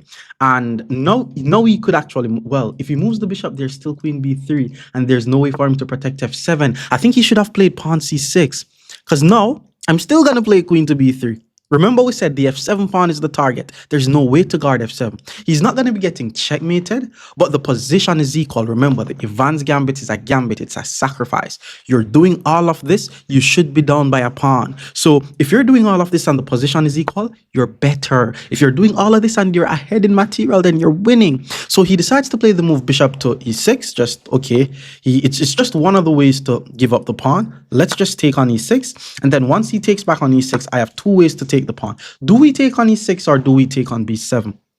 That's the question, and I'm going to choose to take on e6 solely because my next move could be queen to g6, which checks the king. And if I'm able to check the king, I'm going to just be winning because I'm ahead by a pawn. His king is not going to be able to get castled. I mean, I'm not going to be able to win with only my queen though, so I need to castle my king and I need to develop my knight and my bishop as quickly as possible. So queen to d7 was played. We're ahead by a pawn, still not going to trade because once we play queen to g6, we prevent his king from castling. So now he has to actually move the king. I think f8 is better because you don't want to have the queen and the king on the same line. And it's definitely time to get my king out the center of the board. Still need to be a bit careful because he has a check on my king. But anytime he checks my king, I'm going to play king h1. Okay, he's basically helping me. I was about to say, usually in these types of scenario, it's best to keep the diagonal on until you get something. But I'm assuming this is him getting something because he already gained a tempo on my queen. So that's not too bad. That's really not too bad. Okay, how do we do this? Now we play queen to e4. Centralizing the queen, attacking his pawn on b7. And if he plays queen to d5, trying to trade the queens, then I may just very well trade the queens because I don't want to avoid trading the queens too much. And then he's just gaining tempo on my queen. So I'm not necessarily going to be the one who take the queen, but I may play something like knight d2. And then if he takes my queen, it helps me to centralize my knight. And then I'm going to be attacking his bishop on c5. Okay, but rook to d8 was played. We're definitely not going to be taking that free pawn. We don't want to be too materialistic right now. It's best to either play f5 to attack his king or just finish your development. And I think finishing the development makes the most sense in this position. So let's just play the move knight to d2, developing the knight. Eventually, I'm putting the knight on either b3 or c4, and then I'm going to be getting the chance to develop my bishop. But, you know, I kind of want to play f5 and f6, but to me, it seems a bit too slow. Eventually, we're going to be playing chess with all our pieces like this, and his rook is not going to be doing anything. Why he plays king to e8, I have no idea. Probably wants to play rook to f8. It's very weird. Yeah, now I'm not even going to be trading queens anymore. because he's allowing me to attack him, like really attack him now. So first of all, let's just attack the unprotected bishop. We're also trying to develop this bishop. So let's play knight b3, hit the bishop. And I'm assuming he's going to pull his bishop back. And then I may play something like bishop a3, hit the knight. I want to play pawn to f5, but I just know once I play pawn f5, he's going to play something like queen d5. And then I may have to move the queen. But what if I play pawn c4? Because pawn c4 is a nice move, you know. Okay, here's what we're going to do. First, we play pawn c4, right? It's just an inclusion because we're not expecting him to trap his bishop, but we're threatening to trap his bishop. So you could say we have an initiative that's still a free pawn, but we're not trying to be too materialistic here. His king is not safe and I need to finish my development. So if he allows me to play something like bishop b2 or bishop a3, then f5, f6, I mean, that would be in a perfect world. His queen and his rook is countering. So he plays pawn c5, like that, by the way, because now he plays pawn to c5. His bishop is not active anymore. I like that, man. Okay, he's also guarding his b pawn. So maybe he thinks that is smart. Pawn f5 will be met with queen to d3. Pawn f5, queen d3. So I need to connect my rooks first. So let's play bishop to a3, developing the bishop, applying more pressure to his weak pawn on c5. And now that my rooks are connected, I'm going to start my attack. Like, I'm happy that I'm not trying to rush the attack in this position. And just me not rushing the attack, it's causing the opponent to play moves that doesn't really make a lot of sense, to be honest. So rook to c8 was played. Now there's never going to be any queen to d3 because now he puts his rook on a passive square. With that being said, I'm thinking of rook d1, but if rook d1, he's actually going to play queen c6. So now we're actually going to play pawn to f5 and now we're attacking. The good thing is, now if he plays queen c6, I could avoid trading the queen by moving my queen to a square where I'm attacking something. Because if you don't want to trade the queens, and generally you should not trade queens if you're attacking or you're down in material. If you're ahead in material, trade the queens off the board. But it's good when you decline a queen trade by making an attacking move. Rook to f8 is not really going to be helping him. I'm just going to continue with my plan. Pawn to f6, hit the knight. And then once the knight moves, I'm able to play queen to g6, hit the king. And the attack is just brutal. Like, he's not able to take because my queen is on the same line as the king. And because my queen is on the same line as the king, which, I mean, the guy did take, but now once I take, his knight is pinned, bro. That was the whole idea. Now you're going to lose an entire knight. I want you guys to think about this entire video because I definitely didn't count.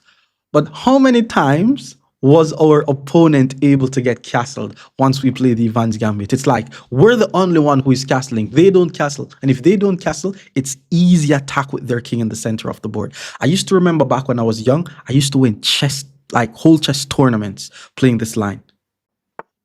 Okay, rook to c6 was played. That's just a knight, but when a piece is pinned, we're not necessarily in a rush to take it. Unless he tries to escape it. I mean, rook to c6 kind of tries to escape it because he's attacking my pawn. But let's just play the move rook to d1 first, at least bringing more material in the game. No, that's a blunder, bro. Come on, I almost blundered. If rook to d1, he's actually going to be taking on f6. And if I take his queen, he takes my rook and that's mate. And if I take this rook, I'm mated. Wow, let's just take the knight and not be fancy. Usually when a piece is pinned though, we don't have to do all of that. So queen takes was played and we're definitely just want to start trading here. I mean, rook to e1. Rook e1, if he takes my rook, it's a check. And once I take, I'm losing the game. And there's no aggressive queen moves that I could play. So, oh, I'm actually going to win his rook here. Yeah, we're actually going to be winning his rook. If you're able to find it, that's good. But once I take the queen and his king takes, my rook attacks his rook and his king is the only defender of the rook. Which means once I play rook to e1, I'm checking the king, forcing the king to move away from guarding the rook. Then I take the rook. If he blocks with his rook, I take with check. And then once the king takes, I take on f8. And I'm still winning the rook. So let's just first take on e7. This is just completely winning from here. The king has to take. And now we play rook to e1, checking the king, winning the rook. This is called removing the guard. It doesn't really matter what he plays here. We're already ahead by 3 points and we're about to win another 5 points. It's definitely about to resign. And the opponent resigns. More EVANS Gambit against 1900 players. Stick around. Our opponent is now 1900. We're still going to be playing some EVANS Gambit. Knight c6 coming out of the Italian game, and then once the bishop goes to c5, we hit them with pawn to b4, and this is the advanced gambit. Now, it's definitely getting a bit more advanced, so, you know, we're going to be seeing some better defensive moves by black. But hey, we're still not going to be allowing anyone to castle their king. Bishop to b4. Let's play pawn to c3. Let's just force this bishop to move, and then we play pawn d4. Personally, I like when they play bishop a5. And by the way, if you want to know how to beat or not how to beat, but just a good way to counter it, you play bishop e7, and then after d4, you play knight a5. So now that the bishop goes to a5, we play pawn d4, just controlling the center.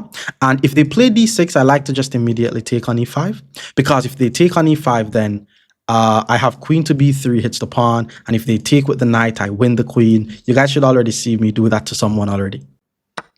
So he decides to take with the pawn. Now we simply get our king out the center of the board. And yes, we're down by 2 pawns here, but it's just so easy for black to make a mistake. For example, if he takes on c3, white is winning. Pawn to d6 is a good way to play. Definitely a good way to play.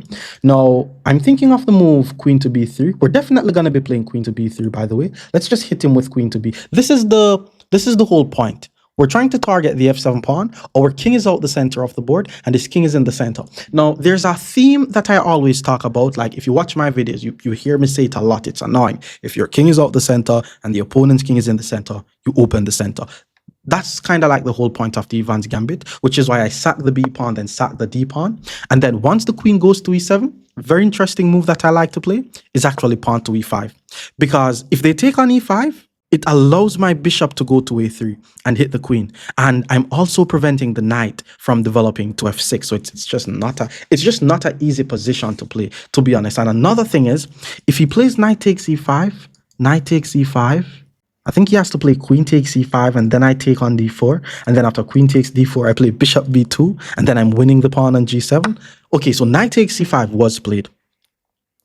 Knight takes e5, the bishop is now unprotected, but we can't punish him for that, so let's take on e5 first.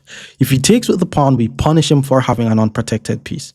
If he takes with the queen, oh my lord, I forgot, if he takes with the queen, f7 is hanging. What? Am I just winning already? So he did take with the queen. Now, the question is, do we take on f7 or do we take on d4? I like the idea of taking on d4, because if queen takes d4, there's bishop to b2. And then he always has to ensure that, because the fact that his bishop is unprotected, I want to play moves like queen a4, which checks the king and hit the bishop. So taking on f7 is nice, and if I take, it also allows me to play rook e1. So I think we're going to actually, even though f7 is hanging, we're not going to rush it. Let's take on d4.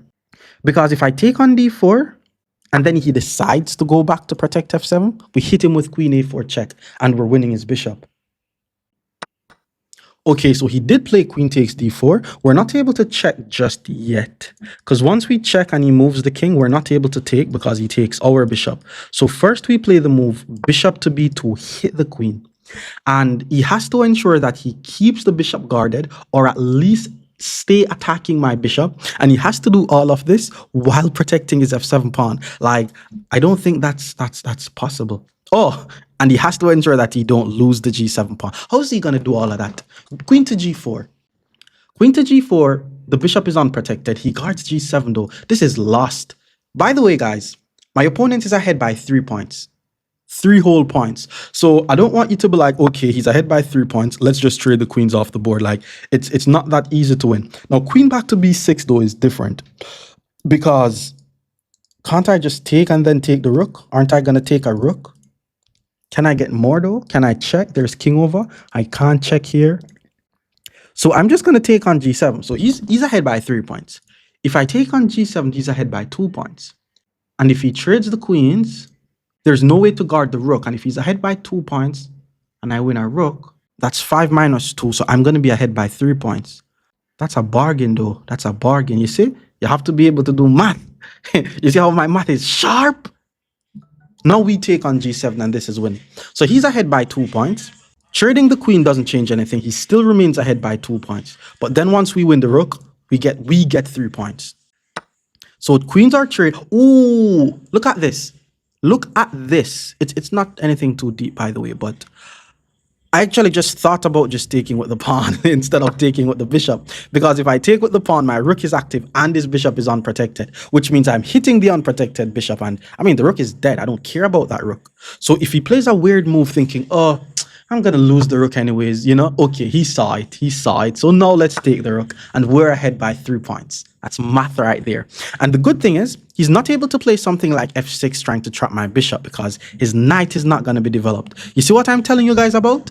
People don't castle when you play the EVANS gambit. You just sack a few pawns, keep their king in the center of the board, and then you just beat them.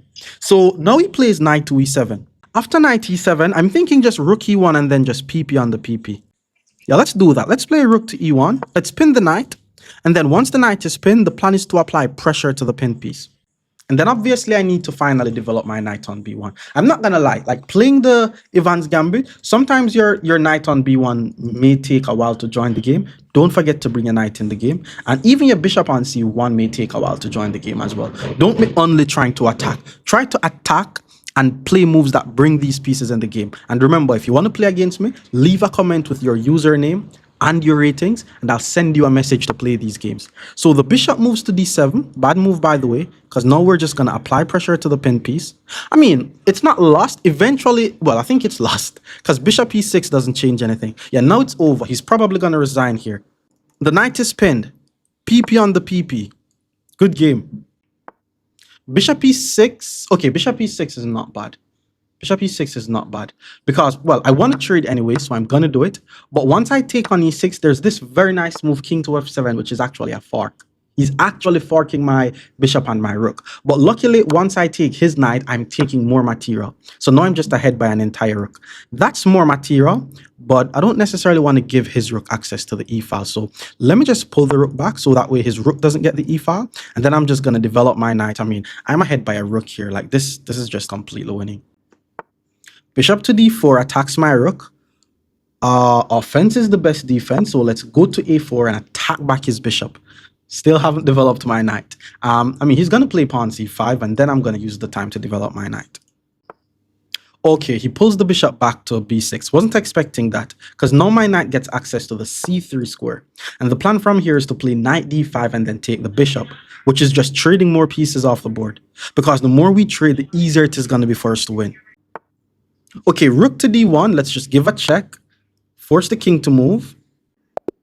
And he resigns. More EVANS gambit against 2,000 level players. Stick around. Our opponent is now 2,000. Let's finish off the EVANS gambit with a bang. No, well, I was about to say nobody's castling, but at least 2 or 3 people castle, you know? But let's not allow the 2,000 rated guy to castle. Let's hit him with b4. I'm not going to explain what I'm doing now, because you guys should already, if you watch this far in the video, then you should know what's happening. Bishop back to d6. We've seen this already. Let's play pawn to d4. And by the way, remember, if you want to play against me, leave your username and your ratings beside it. All right, so this was actually a very tricky game for me. Do you guys remember the mistake that I made when, oh my God, he just sent me a message. He said, this is theory. I studied it before. Well, see, I knew that this was some theoretical stuff, which means he is going to play bishop takes e5. He's texting me in the chat. Or is he bluffing? Because if he plays knight takes, I play knight takes, bishop takes f4. And if bishop d6, e5, and that's a fork. But is he bluffing? Is he bluffing? Let's see. Let's see. Bishop takes is the move. Bishop takes is the move. He's thinking. Why are you thinking, bro? You just told me that you studied it. He told me that he studied it and he's thinking. All right, let's assume he plays bishop takes. Who is this guy's coach, though? After bishop takes, we play f4. No, not yet. Not yet. Because if f4 knight takes, there's queen h4. Not yet. Let's calm down. Let's get the king out the center of the board first. Let's calm down. Now we're threatening to trap the bishop. He has to be careful, by the way. I'm fine with this position. I like this. And okay, what I want you guys to do after watching this video is please go and find out what happens when they take with the bishop, because I'm going to find out what happens if they take with the bishop. Now that he castle, I'm going to hit him so Oh, god damn. If I play f4, bishop back to d6, pawn e5, bishop c5, king h1, but he still has to move the knight though.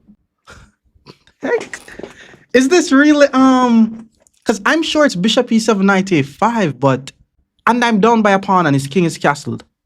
So pawn f4, bishop d6, pawn e5, bishop c5, king h1, pawn d5.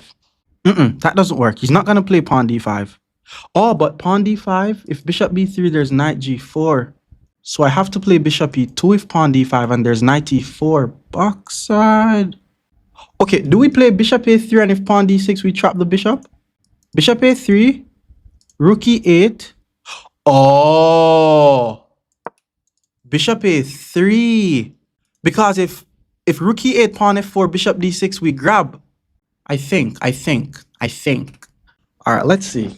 This is crazy. The guys, let me trash talk him. I'm gonna trash talk. I'm gonna say still gonna lose.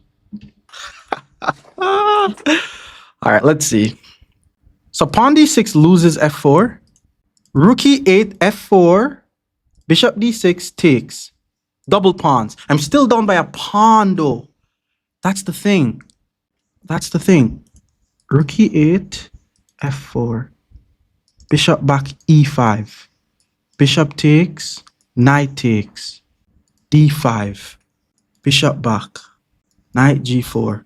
Will you post this on YouTube? Of course. No. Focus. No more texting. Focus.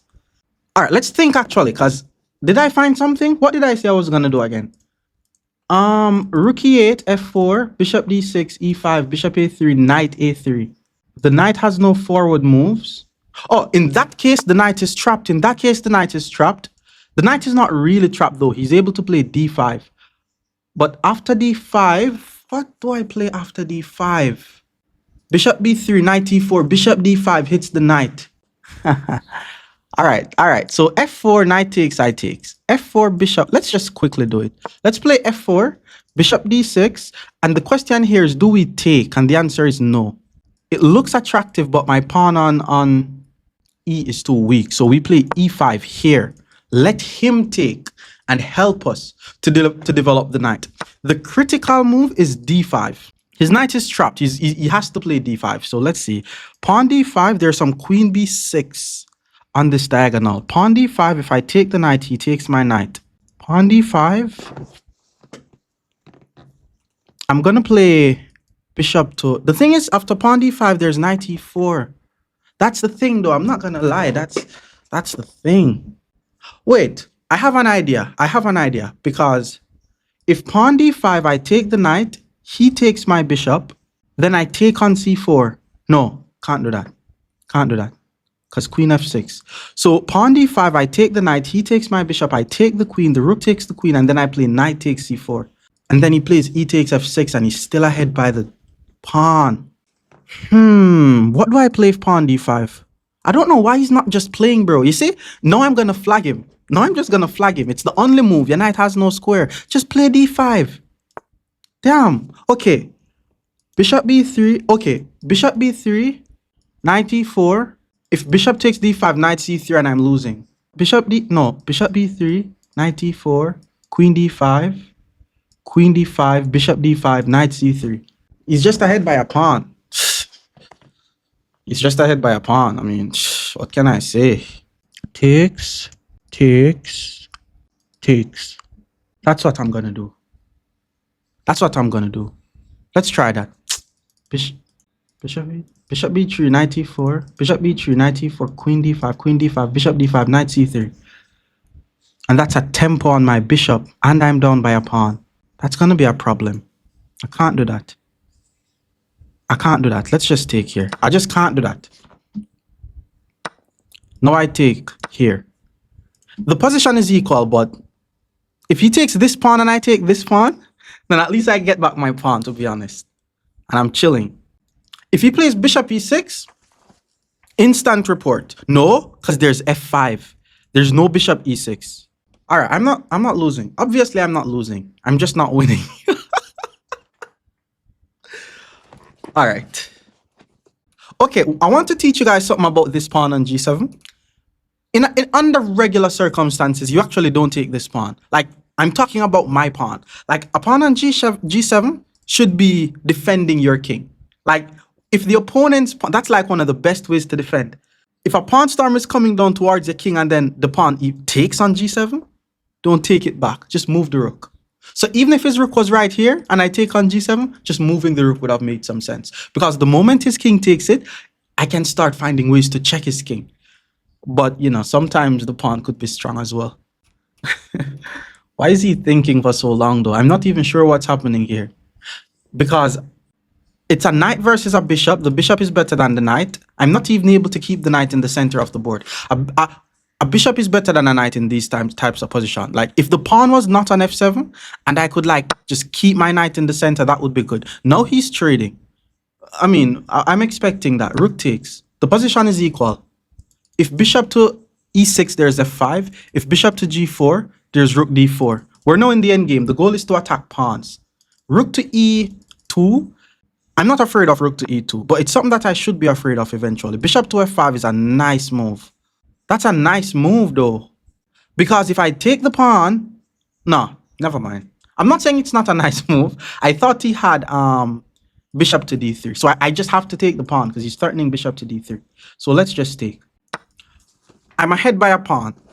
But he's just going to take back. Rook to d8. He's playing actively. He's playing with all his pieces. Okay, knight e5. Knight e5, there's f6. Wait, what? Bishop to e4 followed by f5. No, not f5. What should I play? I should play king to f2 here, by the way. That has to be the move. Like, my endgame is actually not good, you know. My endgame is actually good. My endgame is decent. King to f2, bishop to g4. And then I take. Nah, that's weird. Okay, bishop to g4 is a threat. Bishop to d3 is a threat. If knight e5, there's f6. King f2, bishop g4, rook e1. Maybe pawn b5. All right, I'm going to do it because it's... No, king f2, there's bishop d3, bro. Relax, that doesn't work. Okay, let's play knight e5. Knight e5 doesn't work either, but at least I'm not going to be getting fork right here. Pawn f6, I'm just going to pull the knight back. What I'm trying to do is, if I'm able to just sit my knight permanently on the e5 or the d4 square, then I can start saying, okay, my knight is equal to the bishop or something. But if the knight can't just stay in the center of the board, and then he's able to centralize his bishop, maybe he doesn't like f6 because it becomes a target, but okay, he played it. Let's pull the knight back. And okay, takes, rook e2, and then he just puts his rook on my second rank.